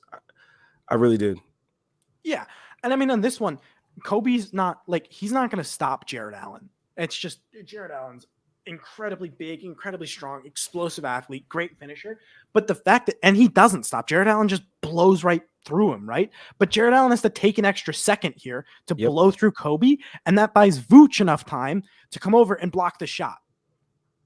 This Vooch block here, we'll slow this one down real quick. This Vooch block does not happen if Coby does not meet Jared Allen at the rim, and Jared Allen doesn't have to take an extra second to to fucking body Coby into the stands, right? Just putting his body out there for the team, right? He comes out here, big ass Jared Allen just blows right through him, just pushes him back, but that takes an extra second, and Vooch, who is over on Mobley, gets to recover and blocks the shot. Rim protecting Vooch, by the way. But no, but also too, can you go back on that clip? Like, can we talk about, I know this is about Coby, but can we talk about the processing speed of Caruso here? Yes. That's what I noticed next. Like just right away, let me get to Jared. It's God, we're gonna miss him, man.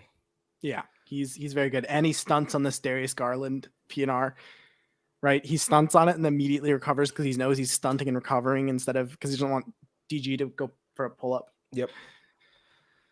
Just right away, well, and this is why our defensive scheme works, is because if your guys are pre-rotating and making those reads, that's what gives Vooch the extra half second to get back in a position.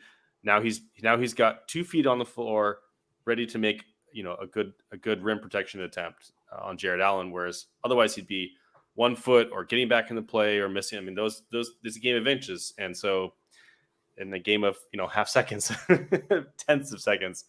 And that's the difference. I mean, that's having your defense on a string is sometimes just making that extra little step or little half second happen.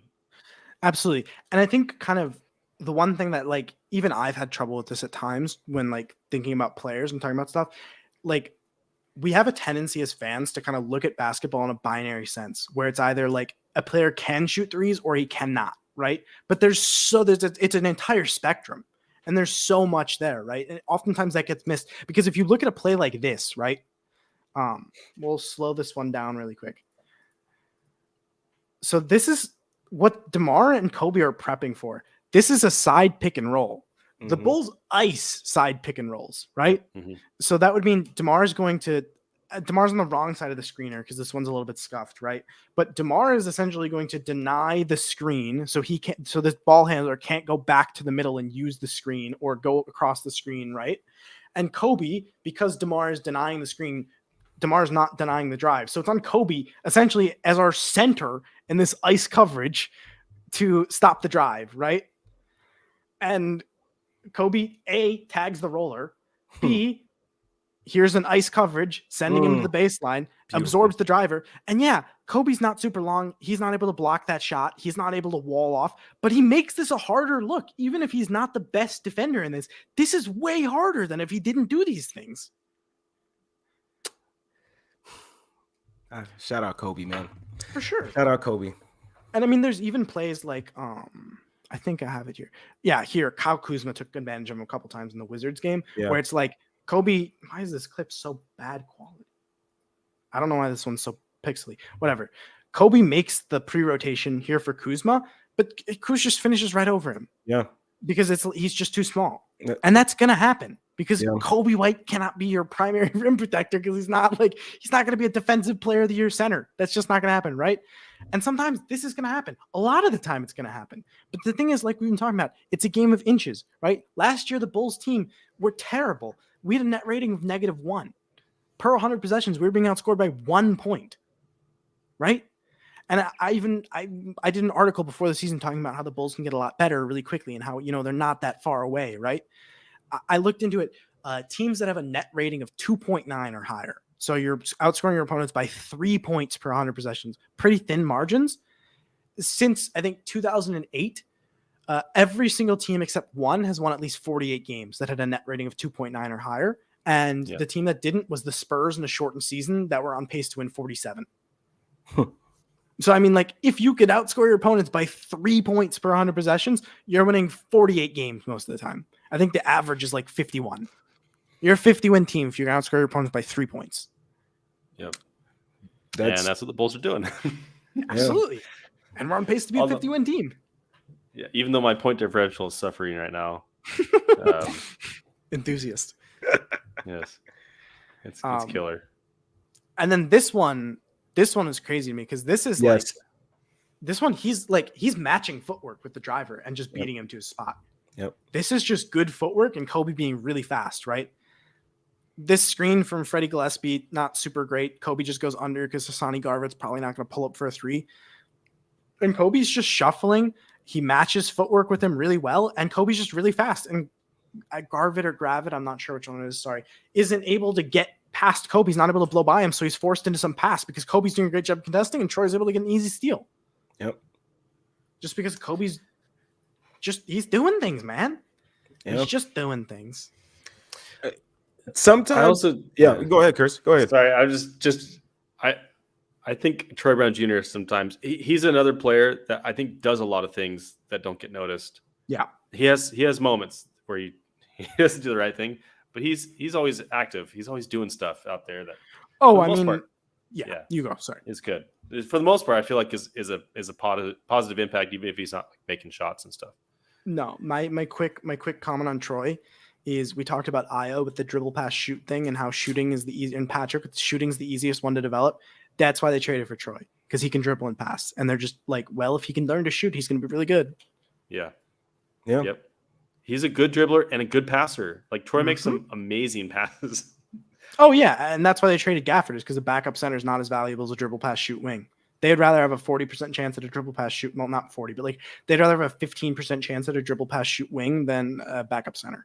Even though Gafford's better than the backup center, we had Vooch. He was going to be the backup. Thank you. I've been arguing with people all season about this because people are like, "Oh, AK's one big L that he's taken is trading Gafford." I was like, "We got Javonte Green and Troy Brown Jr.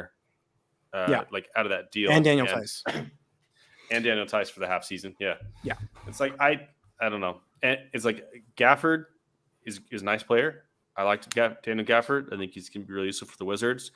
But he also just got an extension for $15 million, and there's no way that he's worth that on our team. Like, there's no way he's going to get $15 million on this team for what his role is. And anyways, it's a lot easier of a skill set to find than a dribble pass wing. Totally agree. Thank you. I'm not as crazy as I thought. No, because I'm like, am I the only person here on like that was a good trade island? Yeah. Oh, coming into the season, I thought the trade was like, as soon as we made it, I was like, that probably was better value than the Vooch trade, because I was like, that's just a really good trade. And I thought so too. Yeah, it hasn't necessarily fully worked out, and like it looks bad, and you totally can make the argument that it's bad, and I wouldn't debate you that it was not like it doesn't look great reflectively, but just like from a idea standpoint, is Tice is the most talented player in that group before the trade is made. So you're getting the most talented player, and you're getting Javonte, who's a useful player who offers point of attack defense, which is something we desperately needed. And you're getting Troy Brown Jr., who is on a Wizards team that maybe is not the best at developing their talent. So oftentimes there's a lot of hidden players with players like who are from teams with bad development. It's like you put them in a different situation. All of a sudden it's like, whoa, this guy can do things. Who knew? Richaun Holmes isn't shooting threes. But then, It hasn't quite materialized for Troy. I still think that maybe some team will be able to unlock it and he'll figure out the shot at some point. But I think that's why they did it. And then this clip here, again, another little thing in full motion. This just looks like a Troy Brown Jr. block that I put in here for no reason. But what I want to talk about here is RJ Hampton's going to go around, puts his shoulder into Troy, takes a tight angle in the drive. Coby's going to step over and stun, and that forces RJ to go inside. And that the fact that RJ has to bring the ball inside means that he has to finish kind of inside hand on the rim, and Troy is able to get the block. If Coby doesn't do anything, which last season Coby would not have done anything, I can assure you, I was irate over it every time. I mean, last season Coby would have been at the point of attack and blown by, and this would have just been an easy dunk. But he stunts here, forces the defender inside, and Troy's able to capitalize on that. And that only happens because Coby stunts. As a coach, I'm very mad at RJ Hampton. Yeah. Because as soon as he sees Coby steps over, that's got to be a pass right to the corner. Oh, for sure. Because strong side, yeah. A pocket pass.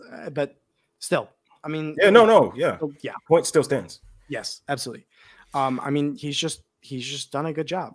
Did we already? Oh yeah, we already. This is the. Let me ask you a question about that then, Larro, which is Coby's now he's stunting from the strong side. Would you have him do that in your scheme, or is that kind of like a one-off?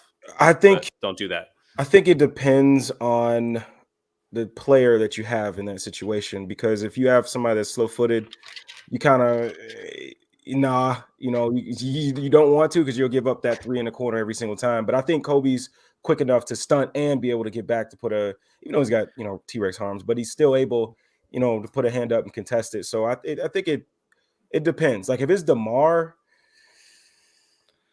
I kind of would want him to just stay home, because like DeMar stunting and trying to get back, like, it's just not a good look. But also too, you got no personnel. I don't know what Freddie Gillespie, RJ and Freddie Gillespie. That's how I was thinking. So it depends on who's also the shooter in the corner too. Because if you shooting like 34%, 33%, like you probably be a little bit more aggressive with shrinking the floor and making passes out to the to the 3. So it all depends really. Well, I think it also probably depends on your ball handler. Like if that's an easy read. Yeah. Are they the type that kind of gets tunnel vision on those drives? Mm-hmm. Yep. So KYP. I did some research because I knew you were going to talk about the shooter in the corner, and I wasn't sure on what his name was the first time. It's Hassani Gravett, not Garvett. Gravett. Okay. And he is shooting 42% on like 8 attempts per 100 possessions. So he is knocking down a lot of shots. So you probably do not want to leave him open. My goodness. So again, RJ, what are you doing? Like get the ball to the shooter. And Hassani Gravett the ball. Like, whoa, bro. Like if I'm Gravett, I'm pissed. Bro, he showed to you. Let me get that. Like, I don't know. No, I mean, I think it's been great. And then if we're good on the Coby stuff, I do have one last player that I have some clips for. I can't wait for this player. I love it. I'm gonna be honest. I think again in the group chats, to be honest, I've had this thing on Twitter where like I would always tweet about Tyler Cook. And like, we talked about Pat and having 2 screeners made the offense dynamic. Yeah. I didn't give a shit how good Tyler Cook is at basketball. I just knew he was big and I wanted him to go out there and screen. So I would just all the time I'd be like, put Tyler Cook in. And how he's playing really well. And people are like, wow, you're really smart. You knew Tyler Cook. You saw the vision and stuff. I'm going to be honest. I did not see the vision. I just knew he was big as shit and I wanted him to go screen people. And Tyler Cook's played really well. So, I mean, he's been cooking stuff up. I just want him to go screen guys, man. But I mean, he's improved leaps and bounds. And we're going to talk about his defense against Giannis Antetokounmpo because he showed some really impressive stuff. Well, to be honest, the last time I saw Tyler Cook was in Summer League, I think. And when they signed him, I was like, why? You watched like Troy Baxter hitting like reverse East Bays and like postering like 4 people a game, and then they signed Tyler Cook, and you're like, I really feel like you made a mistake here. Yeah, and this is why the 3 of us are still doing free YouTube shows and not running the basketball team. Hey, Troy Baxter got signed to the G League team. Troy Baxter's on the Windy City Bulls. Hey, so is Devon Dotson. He's back. True. No, I mean, I'm trying to get these in order, maybe. Whatever. Who cares? So, I mean, I think this is the first one. Yeah. So, the first big thing here with Tyler Cook, right? Slow this one down because defensive clips always kind of need to be slowed down. Giannis is going to post up here. Yep. And if you're the first barrier for entry, because when you're guarding superstars, especially guys like Giannis, no one in the NBA is able to stop Giannis. That's not a thing. People say like the Giannis stopper. That is not, you do not stop him. You can slow him down and make things harder for him, but you cannot stop him. So Tyler Cook was not Giannis stopper. He was Giannis slower downer. And we're also lowering our barrier to he is on a two-way contract. So he's the two-way contract Giannis slower. All right.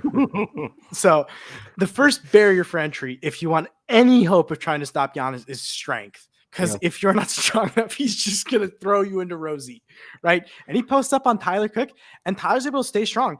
And on here, Giannis just gets called for a hooking foul, right? Because he's trying to get around. Usually he's able to put this arm around someone, and he's able to just project himself straight across. And he just flies across them, and his arm isn't even long.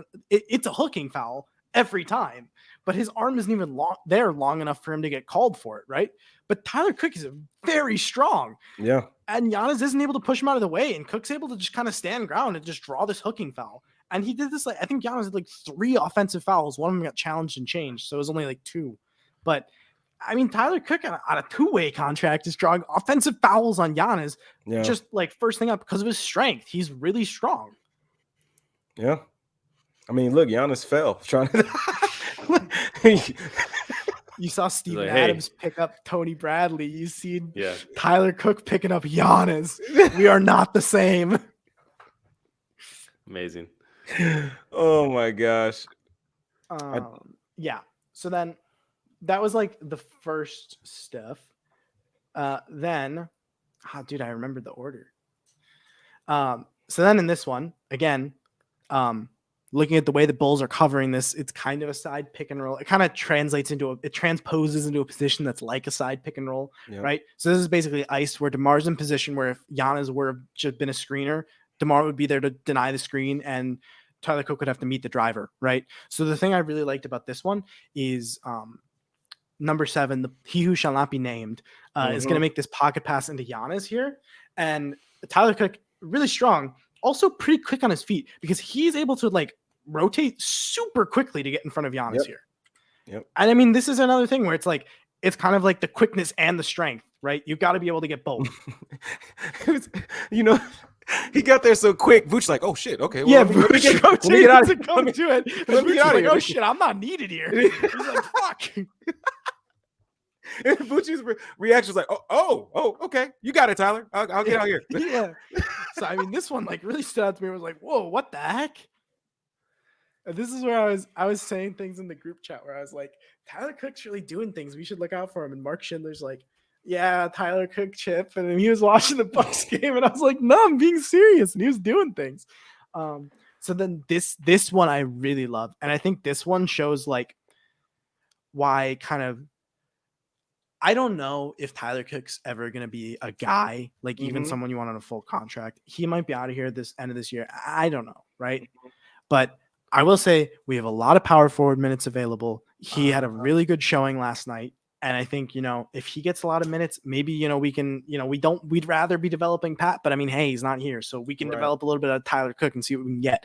And this is the kind of play that really makes me think the one thing that really stands out to me with Tyler Cook, other than the strength and kind of the functional athleticism, is spatial awareness. Yes. He has a really good understanding of space. And I think there's an analogy that people use in football scouting, American football scouting, that kind of I've been translating a bit to basketball. And, when offensive linemen make their first block and they, let's say they pancake their first dude, they put him on his back. Teams will look for them to pick up work. They want someone who's going to pick up work, who's going to go find something to do, go find something useful, right? And so on this play, Tyler Cook's his technique on these closeouts is going to be horrible. but he does a great job of like, okay, I can make myself useful doing this, right? Chris Middleton's going to cut. He sees that Middleton's going up to pass, and he immediately comes to he who shall not be named. Terrible mechanics, but he gets blown by, right? And instead of being like, ah, shit, or trying to recover to him, he goes, picks up the next guy in the corner. And Bobby Portis' foot was on the line, so he gets bailed. But having a guy that's like going to identify, oh, he's passing and go pick up a job, and then, oh, I got beat and go pick up another job. And he's seeing things happen before they happen. And then that's kind of where you go to yourself, hey, maybe there's actually something here, you know? Because this kind of awareness stuff is, again, like we talked about with Pat, like we talked about with Coby, like we talked about with Ayo. That's not the stuff. That's the stuff that's really hard to teach and learn, is kind of the awareness stuff. And he's showing flashes of that. Yeah. I also think too, like before he got that, what was that, a foot injury, right? That he got. He sprained his ankle. He was looking like him and Coby seemed to have like some nice synergy in pick and roll. Yeah. So that's something to maybe build on as well. Oh, I mean, like Tyler Cook was like a very obscure prospect, but like looking back at his prospect stuff, like what he was really heralded for was like the offensive stuff. Like that was the stuff that there wasn't a question. It was like rebounding and like rim running and stuff. Yep. Like that was like, yeah, we know he can do that. It was like defense, can't shoot, can't play defense. But I mean, like the kind of spatial awareness stuff is also kind of tracked. And then he also gets up super, super quick on dunks. Yeah. That wasn't a foul. I'll stand on it. Yeah, I can see this call going either way. But the fact that he goes to stop the ball and he's really good at backpedaling. And even the fact that this is a foul, I don't even care if you commit a foul here, right? This is a free basket for Giannis 9 times out of 10 against most teams. On a random, you know, that's not the type of stuff you see on the highlight reels. But when you look at the box score and Giannis scored 40 points against the Orlando Magic on a rainy Tuesday, a lot of it's just stuff like this where no one picks him up in transition, right? Yeah. You see, because everybody, if you watch Giannis, you watch any game that's on national television, like he's getting ready to use those 2 long strides to get, and he just wipes it away. Yeah. And it's like he actually gets a hand on the ball. Yeah, that's what I saw. When they slowed it down, he got all ball. So I don't know, maybe it just looked like a foul, so they called it, but we have the technology. Man, don't get me started. But yeah, he gets his hand on the ball there. So I mean, hey, I think it was more like a blocking foul, like he was in Giannis's path. But again, we can go to this one because this is another one with the backpedaling really quick, where in transition he's able to show this really well. He moves backwards like super well. Yeah, like most players, this is going to be a blocking foul. And I mean, like, he flips his hips too. Like right now, when he just flips them really smoothly and he's ready to go. Yeah, for sure. And then he flips him kind of again to get in front of Giannis. Yeah. And he takes a step here and he's immediately like, and the thing with this step that I actually like, I didn't even really notice until looking here. It's this step right here, right? He is moving backwards, which moving backwards is harder. B, Tyler Cook's a pretty good guy, big guy. He's like 230 or something, right? Yeah. So I mean, he's a big boy, so it's even harder for him. He's turning and backpedaling on this step. Look, he's turning his hips while moving backwards and keeping up with Giannis to not get a blocking foul. Yeah. I mean, this is a pivot step while moving backwards to keep motion to not foul Giannis. I mean, Giannis guy's pretty good. Yeah. There are certain guys that have a job in the league just for like literally one thing. And who knows, man? Maybe he's just the big guy guarder. You know, hey, you never know. You never know. And he stunts and makes that Drew Holiday look hard, so he has to pass out. And then he boxes out Giannis. We don't really need this bit to be on slow motion. And he grabs the rebound. Because like we said with the Tyler Cook scouting report, scoring on the inside, dunking, rim running, and rebounding, those are the 2 things you do not need to worry about. I thought I had, when I was originally going through and clipping the Tyler Cook clips in this game, I had a couple of rebounds in here because everyone complains about rebounds. And I was thinking about, I was like, man, I'm going to show up to this like show and just start playing Tyler Cook rebound replays. People are going to leave, man. Dude, come on, man. This is what we do, man. This is what we do. This is people are ride or die here. Like if you don't like watching Alex Caruso screen navigation, then this is not the right podcast for you. So that kind of stuff is definitely in. Okay, next time I'm on, I will keep that in mind. And then here again, with Giannis. This is the second offensive foul. Yeah, this was an offensive foul call. This is the second offensive foul he drew. Again, with the footwork, same thing as Coby. He does a really good job of flipping his hips and matching Giannis's footwork here. A lot of guys either A, aren't able to backpedal quick enough and get a blocking foul. B, aren't strong enough and Giannis just blows them over. C, aren't quick enough and Giannis just gets straight past them. Tyler Cook is able to do all three of these things, man. Dude, what is look? Can we look at Mike Budenholzer? What do you mean? Look at his reaction. He looks like his child was just shot. He just shoves him. Look at him. What do you mean this? What are you doing that for, dude? He just shoved Tyler Cook like 3 feet. You have somebody frustrated. Like, what? He looks like the screen painting. Budenholzer also didn't think there was any intent on Hush on how many games triple foul. So yeah, I don't know. It was a takedown. Let's call it what it is. That's a play too, man. If you're Tyler Cook, that play happens, you're like, man, I'm in this dude's head. He feels like he has to push me like that. I know I'm in his head. Yeah, they say in soccer you have someone in your pocket. Tyler Cook had Giannis in his pocket. Mm-hmm. Now who knows? We over here talking big about Tyler Cook. Maybe the next Bucks game, Giannis is like, bro, I got to show you something. Like you never know. He goes up to the front office. He's like, I got a guy. I need him. A 7-game series. We have the Giannis stopper, Tyler Cook. I mean, again here. I mean, Tyler Cook. He's like, I think he's like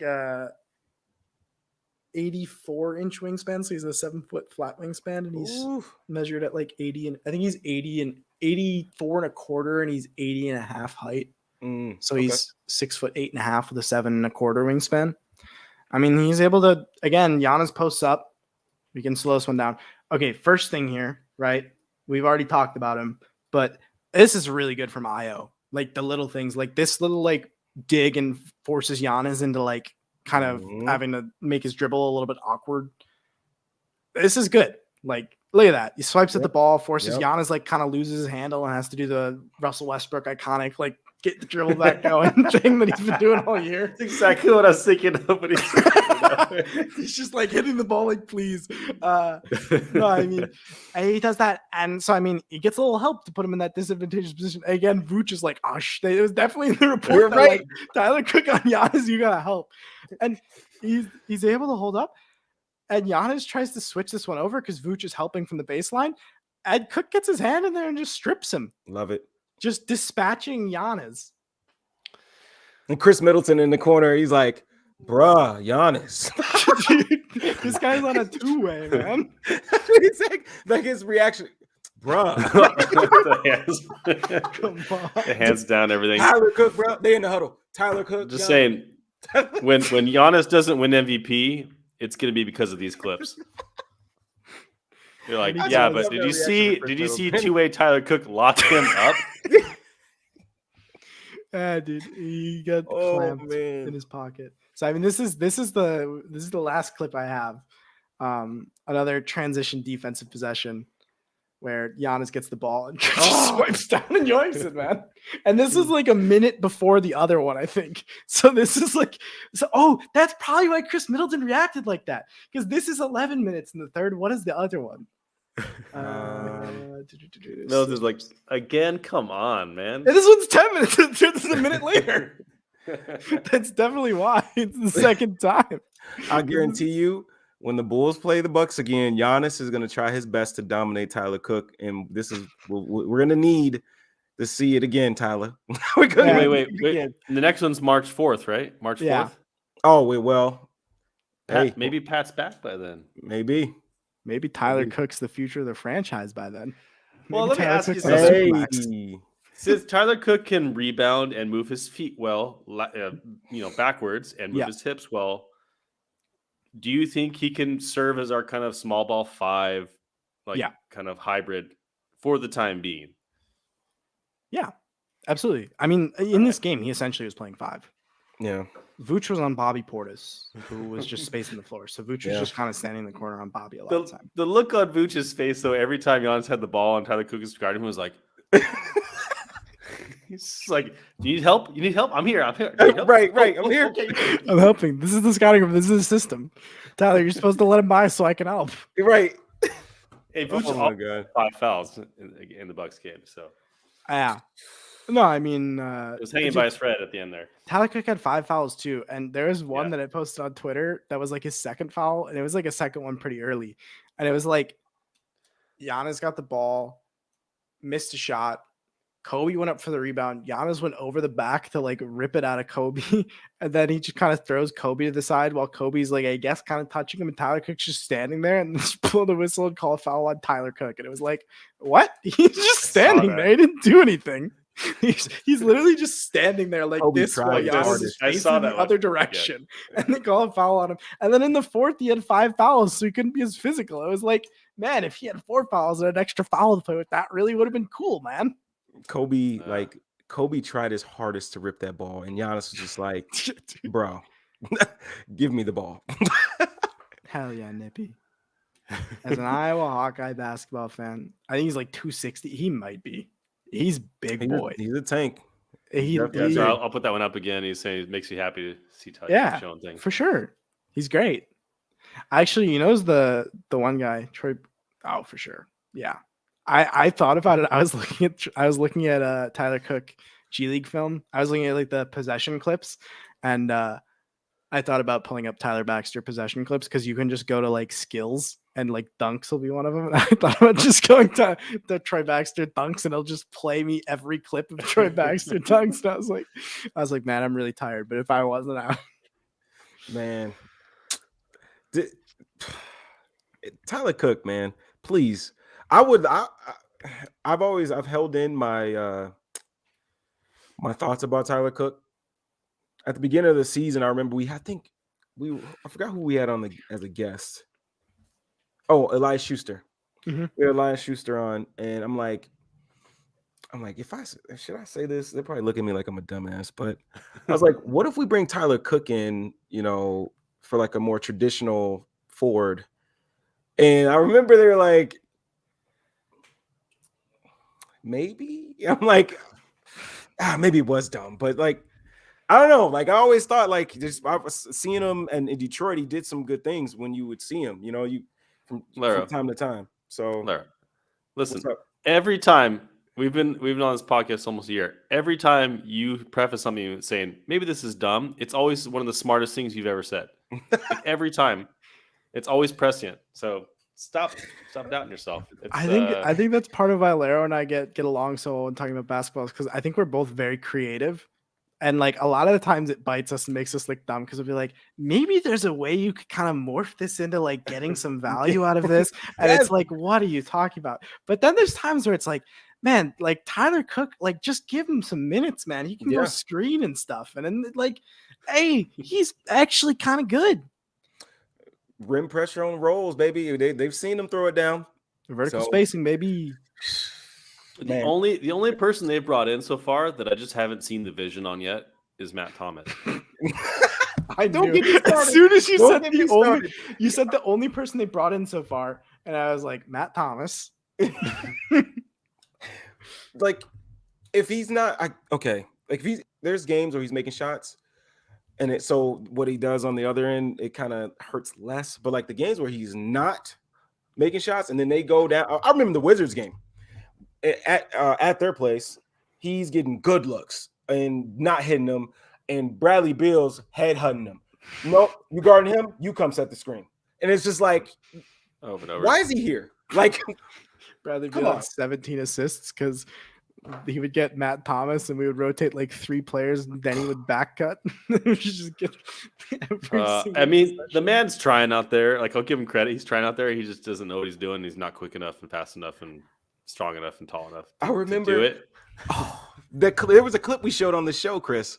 Remember, I think it was in the Wizards game, I think, where he gets beat off the dribble. Somebody comes to help him. So he's like, you know, where do I go now? He finally figures out where he needs to go. Somebody beats him there, and he's like, where do I go now? Oh, there. And then somebody beats him there. So he's literally just in the middle of the paint, just going back and forth. Like, I'm like, oh my God, Thomas. Like, it's great. Can I? Yeah, it's great. You know, I didn't mean to get into Matt Thomas slander. I'm just I just haven't seen the vision yet. A wise man once told me, if you preface a statement with this is gonna sound kind of dumb, it's always really smart. This is gonna sound kind of dumb, but I get the Matt Thomas thing actually. I get what they see. Please explain it to me. So the first thing that's like the big thing is like when you're looking at like shooters that are like purely out there to shoot, kind of, right? Like your Duncan Robinsons, your whatever. Hell yeah, Nippy. The first thing you're looking at like is it's not just shooting. Like we talked about PJ Tucker, where it's like a really low barrier for entry to be good, right? He just stands in the corner, catches and shoots, right? But it's like, so there's a difference between just shooting like that and shooting off movement and like movement shooting, where like you can catch the ball while moving in air. And the one thing I will say is he showed this a lot in the Bucks game, and I think this is where I started to kind of get the realization is there were times where he would, because he was actually hitting shots, so players were actually coming to try and defend him. And then he got, I think on the Coby one, there's another one where like he jumped and was like moving in the corner, but then got blitzed, and he has really good body control in air. Like we've talked about with a couple guys here having or not having. Ayo does not. Pat does. He has really good body control. So generally with players who can shoot really well, which I mean, he's a good shooter. The shots aren't falling, but he's a good shooter. Like let's be real. You can tell the form is good. He looks like JJ. He reminds me of JJ Redick a lot when the movement shooting comes off screens. So I mean, he has the shooting ability. He has the body control, right? And it's like it's really frustrating when he could just take an open catch and shoot three, and instead he like dribbles into a floater, or he'll like try and attack the closeout. But like in theory, if the shots are falling and the closeouts are harder, he is good enough as a handler to get past like a really hard closeout. And in theory, in the last three stops, so year 2 with the Raptors plus the second half of year 2 with Utah plus the year with us, he's like 1 of 16 on the floaters. But in his rookie season, he was like 7 of 13 or something on them. So it has happened in a really small sample size where he could hit the floaters, and he has made some solid decisions as a passer. And I will say the defense has been bad, but like Coby, sometimes even if you kind of suck, if you just put yourself in the right spot and you know what your job is, you can do it. And I get that he doesn't do it a lot and he doesn't know it a lot, but there are like a couple times where he kind of does do it. And it's like, all right, nice job. Especially those like weak side, like get in the way and just put your hands up thing. It's really simple, but he did it a few times. I get it. Like I'm like 99.9% confident that Matt Thomas is not going to work out, and he's going to be bad. And he's going to get cut. And he's not going to ever have an impact on the Bulls, and he's going to be a footnote in history. But I do think I understand why they're keeping him and why they're asking him to do the things that he's doing, like taking shots off movement and attacking closeouts and stuff, because I can see if you look at just the micro skills with the shooting and the good enough handle and generally like pretty okay-ish passing, like he doesn't stop the ball. And I mean the shooting and the body control, the skill sets, the tools are there for what movement shooters do. He doesn't do it yet, but the tools are kind of there. So like, I think Matt Thomas sucks, and I don't think he's ever going to be good, and he's ever going to do anything. But like, I will say, like, I would be remiss if I just, because like a lot of times I'll come on shows and stuff and I'll just like I'll be like, yeah, I don't think Matt Thomas is going to be good. But in the back of my head, I'm like, no, I do kind of get it, but I just don't think it's going to happen. I'm just going to clear my thing. I get it, and it can happen. I don't think there's a 99% chance it's not happening, but like it technically, there's a reason he's in the NBA. There's a reason he's on the Bulls. I get what they're trying to do. There's not a lot of guys who can shoot and have body control, and he does have the movement shooting. I don't mind on the hard closes where he kind of gets the one dribble, then the pulls up from like 18. That stuff's fine. It's when he starts dribbling a lot on the perimeter. I'm like, no, like I understand he's okay, like he's capable, but like if Matt Thomas is running pick and rolls, we are way past. I've seen Matt Thomas run several pick and rolls in the last 2 weeks. And every time it starts, I just go, oh, this is not going to go. And it's not ended well a single time. I'm going to be honest. There was one clip that I didn't take, but I did see it one day. And I was watching the game live on my TV, so I never went back to clip it. I think there was one where the Bulls were just trying to get into actions. And, sometimes like I think if they were getting blown out or something in one of those games, and you're just getting into like stuff you usually get into. Do you think there was a possession where the Bulls just happened to have Matt Thomas the ball and they started flowing into a Spain pick and roll? And unfortunately, Matt just immediately passed it. It's like, I'm not doing this.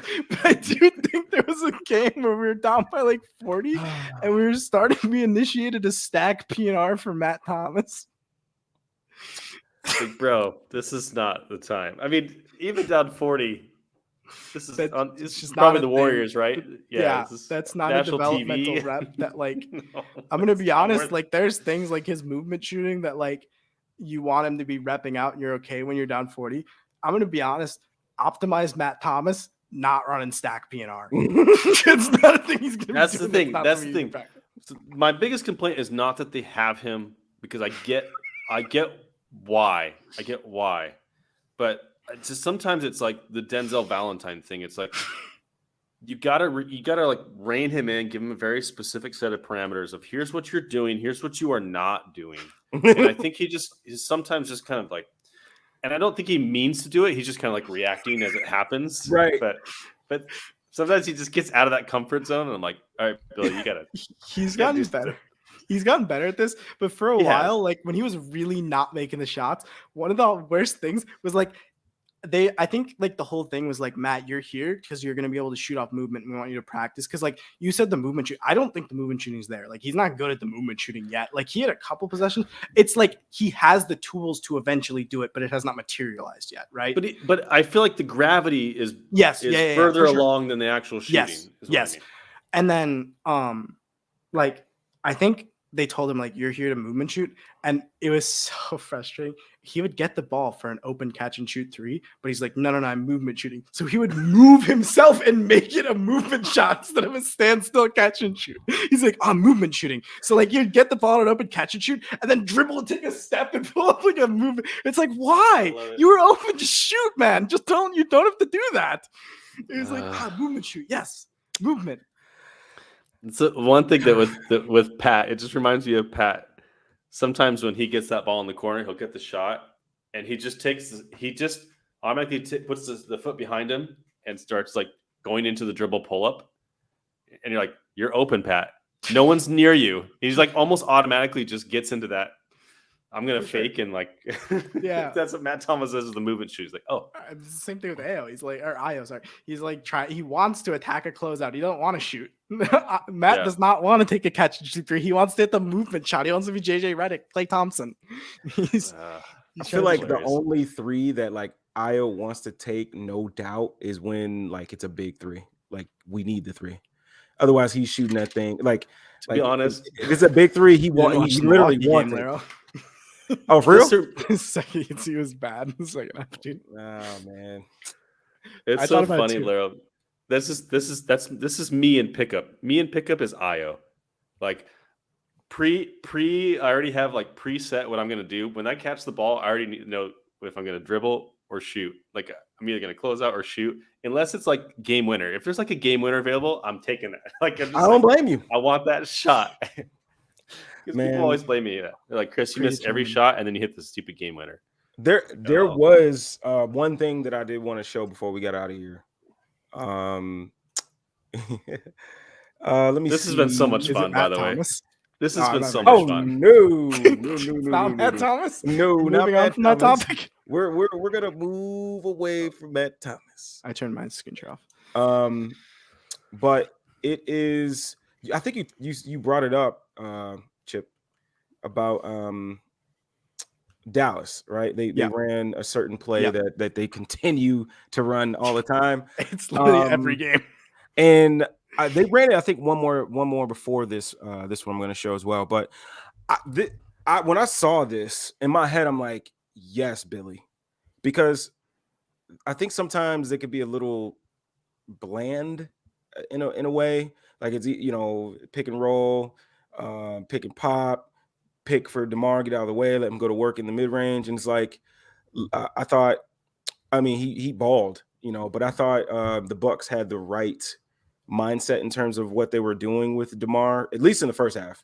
They show at the nail. But again, we know DeMar, once he gets to a spot, like if he gets to a spot, like he's gonna take it. So it doesn't matter. But for this play, what I loved about it was this is gonna be most likely Zach more often than Coby in the future. But like this ram, so you're gonna get that ram action where you're screening for the screener here. So Vooch is gonna come set the pin down for Coby. Kobe's gonna come up, and they're gonna flow into like a double ball screen. Some people call 77. And it at the same time, right? You got Ayo coming across on the baseline. So you get that exit screen here, kind of corner pin action. And now you're bringing that tagger away, right? So Vooch is going to roll, which puts Wes here. And now Kris has got to worry about the exit as well. Like, are they going to switch? Like, they're in a bad situation right now. Right? So it's going to leave Coby wide open on this wing. And like Kris, what are you going to do when that Zach LaVine, right? If like, no diss to Coby at all, because this is just a bad shooting game for Coby. But like, you're not going to leave Zach LaVine. Like, you're going to have to, like, this is going to be so stressful for teams because that's going to be Zach and that's going to be Vooch.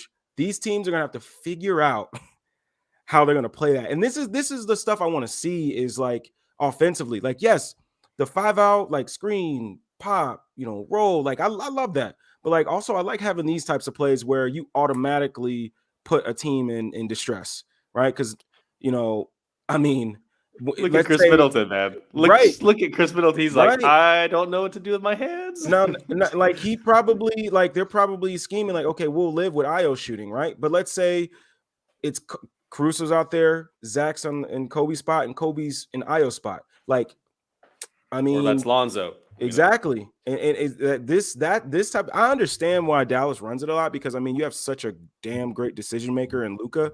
And he's big, so he can make almost every. I'm not gonna say almost. He can make every pass. He can make every read. So like, I get why they continue to run it because like, I mean, look what it's doing. I mean, it's stressful. It's very stressful. But when I saw this, I'm like, oh my god, what if Kobe's the corner and Zach's the wing or opposite? Like it could be opposite, So it's like, this is the stuff that I love to see, and it really made me feel good. That Billy is starting to run this stuff, and he missed it, but it was like I said, I'm more of like the process guy, right? So he got a okay look out of that, but for the most part, you got a good look here, you got a good look here if you wanted to get it there, So it's like I love this set because I think in the future that's going to be a moneymaker. No, for sure.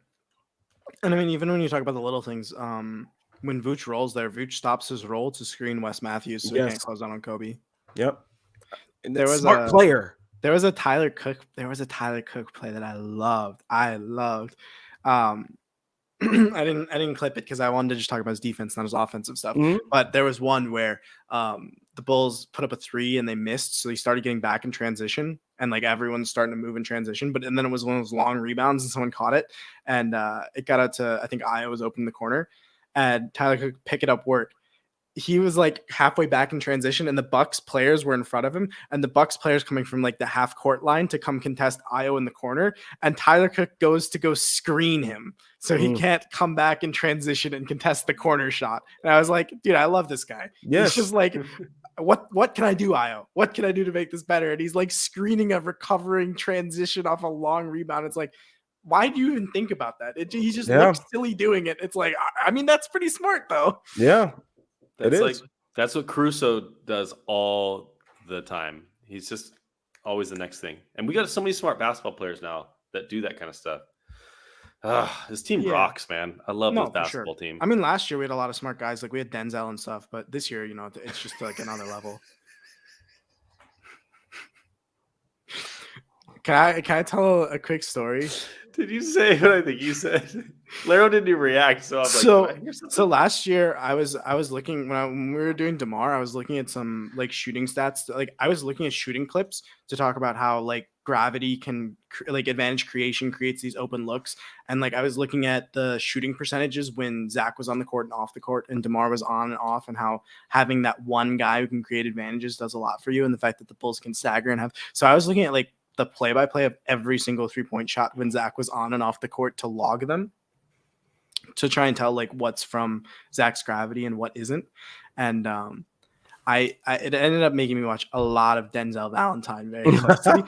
He had this habit that was like, I've never seen anything like it. It was like when he's off ball, it's like there's a gravitational pull at like the half court tip off part, right? So when he's in the corner, instead of spacing and being open in the corner, he's just subtly like stepping and relocating towards above the break where it's a harder shot. And when he's above the break, he's just randomly taking like 3 steps behind the 3-point line. So when he gets the open like kick, instead of it being like a 27-footer like on the 3-point line, it's like a 32-footer because he's just randomly taking 3 steps away from the basket while no one's even looking at him. I don't even think he's thinking about it.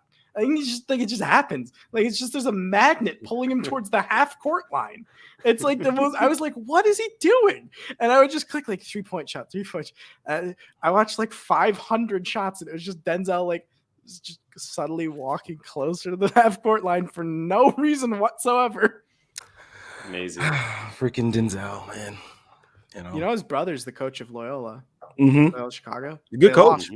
They lost Good to coach. Missouri State today. It's tough. It's weird because they play well and he's a good coach, but like, I'm just like, he can't be. He just can't be a good coach. I don't. The only thing I shouldn't say the only thing, but one of the biggest things I don't like is like St. Thomas should be playing more. Dude, that's why I'm paying attention to Loyola's for St. Thomas. We can't talk about St. Thomas, dude. If we're gonna be here for like another hour, if we open if we start talking about prospects, dude, like I'm locked in right now. Like as soon as we finish the Matt Thomas stuff, I was like, ooh, dude, I'd love to talk about Dylan Dessou right now, man. Like I think he'd be a great fit. He's like my under the radar guy, man. I mean, I can just stop recording. You guys can continue. I'm going to go to bed because I don't have anything to add to the prospect talk. But I selfishly want Jeremy Sochan, but it's whatever.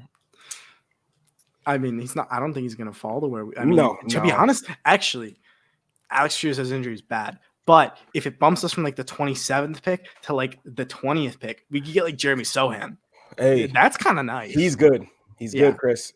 You remember the name. Jeremy Sohan's interesting because he rides that. We're not going to get super into prospects, but just he rides that line that JaVale McGee, Grant Williams line where he just looks really goofy and kind of uncoordinated when he's doing things, but he's also incredibly intelligent at the same time, and he's got some skills. And it's just like this dude's just like fumbling around, and it like looks really silly. And when it goes bad, it looks terrible because he looks so funny doing it. But he's just really good, and he's really smart. He's so smart, man. So smart. Oh, he can handle it a bit. He had this big like bleach blonde afro.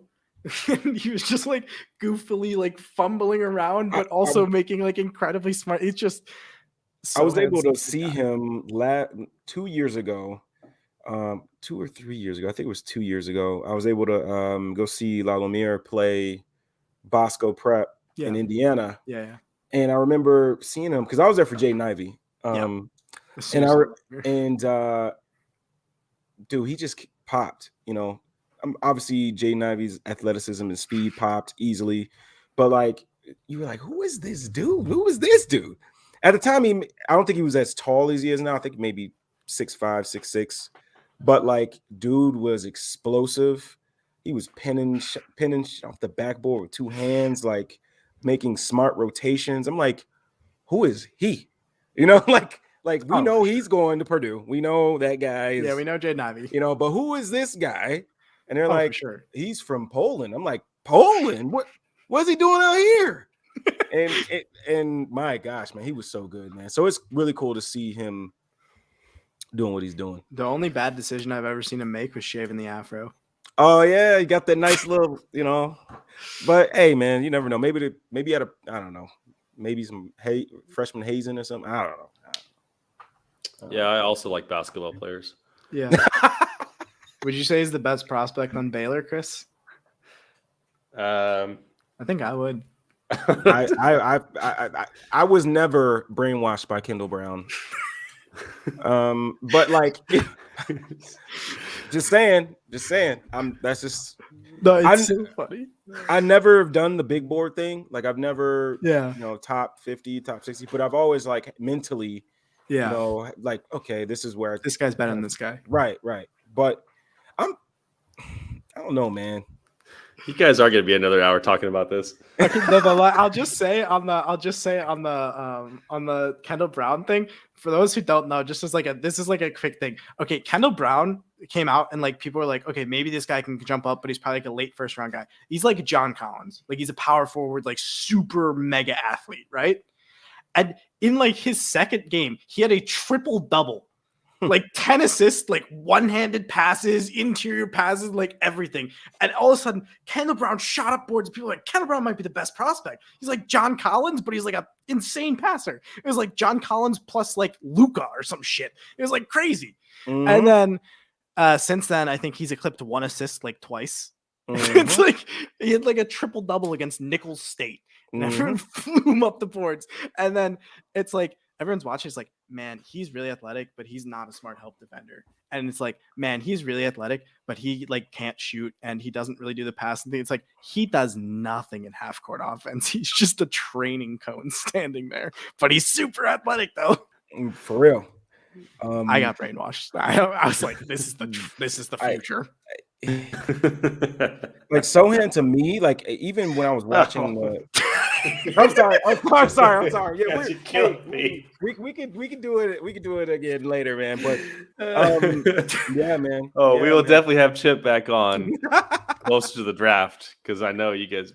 Well, and I'll do some research by that point. So yeah, man. Hey, I'm just messing with you. If you want to talk about Sohan, you can. No. Hey, man. Give you a hard time. 3 hours, man. We can talk about it after if needed. Man, like, there's nothing Bulls related that's gonna come out of this. Yeah, just straight prospect. But man, Chip, like this has been fun, man. Yeah, it's been fun. I was really looking forward to this all day. This is a highlight of my day. Me too, because I needed some positivity after the Caruso news, and man, this got it to me. I'm so excited to see Pat come back. Excited for Tyler Cook for more minutes. Mm-hmm. I mean, because I know what Alex Caruso does. I know what Lonzo Ball does. So I'm excited to get them back by the end of the season or so. But man, this team's just fun. It's so much fun to talk ball when the Bulls are good, and the way that they play on both ends of the floor is just so refreshing to watch from years past. So, and the team, everyone on this team is really easy to root for. Yeah, even Vooch haters. I'm just saying, Vooch is really fun to watch as long as you just don't pay attention to the shooting numbers. I have no problem with like the criticisms of Vooch, right? Like if you say if they're fair, then they're fair. Yeah, but like he's a bum. That's the problem. Sucks. People cannot separate the issue from the person. You can talk about the issue. Doesn't have to reflect on the person. Like, I don't know why people don't get that. Like, there's so many adults in the world that just cannot differentiate between hatred and criticism. Like, people. Well, I mean, in the nicest way Twitter possible, is the worst place for it. In the nicest way possible, it just shows they've never competed at a high level in anything. And if they did, they didn't know why they were there. Because like they don't understand that it's about the process, and they don't understand that you're like a person who like gets up and has emotions that's like doing these things. And I mean, I think the thing is like Vooch can play like shit and not be a shit player because he's played like shit a lot this season. He's not a shit player and he's not a shit person. Yeah. Although we're not gonna. Amen. Right. We're not, hey, I love Vooch, but when I saw the tweet, I was like, I was about to start talking about Novak Djokovic. No, Vooch, I just like, no, dude, just don't say anything. We're squeaky clean. Just build your Legos. Hey, believe me, there's stuff about every NBA player, and people were very excited for a return of a certain NBA player this season, and I was like, I'm gonna keep my mouth shut. Dude, I love because I've had enough people ruin for me, and I'm not gonna do it to someone else. I've loved the interviews where Kevin Durant's like, I don't know, that's not my choice, whatever he wants, and then James Harden was like, yeah, I'm gonna give him the shot if he doesn't get it by James Harden's like, any means necessary. Katie's like, no, my choice. And James Harden's like, I'll fucking give him the shot if I have to. He getting the shot. I didn't come to Brooklyn to deal with this. Hey, well, speaking to that, I know I'm getting off into a tangent, but there's rumors that he may want to leave Brooklyn and go to Philly. And I wonder if that's. Wouldn't blame him. I wonder if that's part of the reason. Because he's man. I'm not letting this guy who's not getting the shot jeopardize my season, jeopardize my championship window. I could understand that. Man. I could understand that frustration. So, anyways, Chip, it really has been a pleasure having you come on. So, tell the people where they can find you, because you have great work. Yes. I don't have much of a social life, so I'm on Twitter a lot at ChipJNBA. You can probably tweet something at me at any time, and I'll probably get back to you immediately. Other than that, I make YouTube videos at ChipJNBA on YouTube as well. I generally talk about draft prospects, but I'm working on a couple videos that are not about draft prospects. And I got some exciting things in the works. I got some things I can't talk about, but big things on the horizon. Maybe got exciting stuff coming up. Let's go. Man, we love to hear that, man. For real, definitely man. Deserving. Seriously, hard working, man. Yeah, so you guys are listening or watching. Chip is one of the just the smartest basketball minds, especially in Bulls, in kind of the Bulls world. Just think, as you said, you and Larro, both really creative minds, think outside the box kind of guys. So I love running stuff by you guys, because it just kind of challenges me to think about things in a different way. And so if you guys want to be challenged and want your opinions not always to be validated, yeah, they'll challenge you. Yeah, man. Hey, man, dog. I know we're trying to get out of here, but Chip, for real, man, this has been fun, and we got to have you back on. Definitely to talk some prospects in the draft. Definitely. Yep. And yeah, man. Hey, for this to be over, because it's going on 3 hours. Yeah, we need 15 more seconds. Right. Can't not at the 3 hour mark. Chris, you got anything else you need to say, man? Ooh, I did. I'm not. No. See, my full name's Christopher. So you've said Chris 4 times, and I think you're talking to me. I'm like, why are you calling me Chris? I've said Chris. You go. I've said plenty. No, I mean, the Bulls got a lot of winnable games coming up this week, and I think they really need to bank those wins with everyone out. And the defense, I'm interested to see what the defense looks like again with Alex out. But we need Javonte, we need Zach back really soon. So how close is DJJ to coming back? He's running treadmill right now, he said. So he's conditioning. Because he had the hyperextension. Yeah. So I don't know. I mean, Giannis came back and dropped 50, so I don't know what's taking DJ so long. I'm just kidding, DJ. I'm just messing with you. Drop 50, my guy. No pressure. Oh my god. I love Derek Jones, man. He's been so much fun to watch this season. I hope another great short roll decision maker. I just broke Larro. You know, while you're both broken, I thought of this comment. I said this is the highlight of my day, but I was wrong. This is the highlight of my days, baby. We started yesterday and we're still going, and it's been great. So, thanks for the highlight of my Saturday and Sunday. It's gonna take people until next Saturday to listen to this whole episode. So but it's chock full of content. We got through so many clips. Me and Larro will get through 15 clips in 2.5 hours sometimes. And we went through a ton. We were much more efficient today. I know. Larro's gonna die. He says, time for Packers 101 that we were asked for at the beginning. That's right. Well, I appreciate it, Nippy. Nippy says top tier episode, so someone liked it. We got one Nippy. Fan. One person watched. People are gonna see it's 3 hours and not click on it because I'm out, guys. I'm out. But it was totally worth it. So it was appreciate great. You guys. I had fun recording it. It was a good time. That's great. Larro, can we let the people go? Or you got anything else? Bro, DJJ, you got a big accomplishment coming, brother. How real quick, can we think about the way DJJ could score 50? If he scored 50, how would it happen? Would it be lots of lobs? Lots of lobs? I feel like it would be short and getting fouled. It would be short. He's got to get fouled a lot. Yeah, I think that's a big one. I think it would be like a lot of short roll stuff. And like if he made a lot of short roll passing reads, teams would like start to overplay for the short roll passing stuff. And then he'd probably get easier stuff towards the basket. Oh yeah. That'd probably be He'd fake and then dunk on people. Yeah, exactly. When he dunked from like the free throw line. Yo, Oh gosh, like this dude is crazy. I love him. Denver I dude.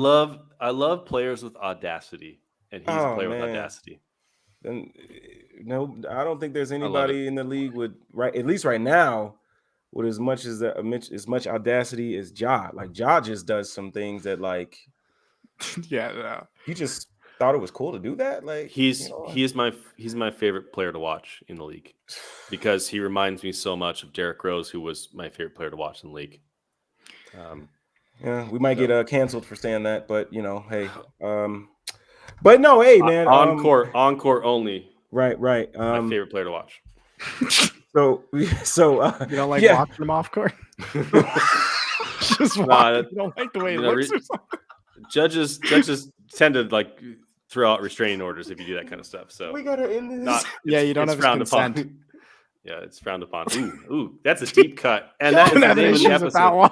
The name of the episode is Deep Cuts. So very nicely done. Hey, let's get out of here. Thank you guys so much for watching Bulls 101. Listen to Bulls 101.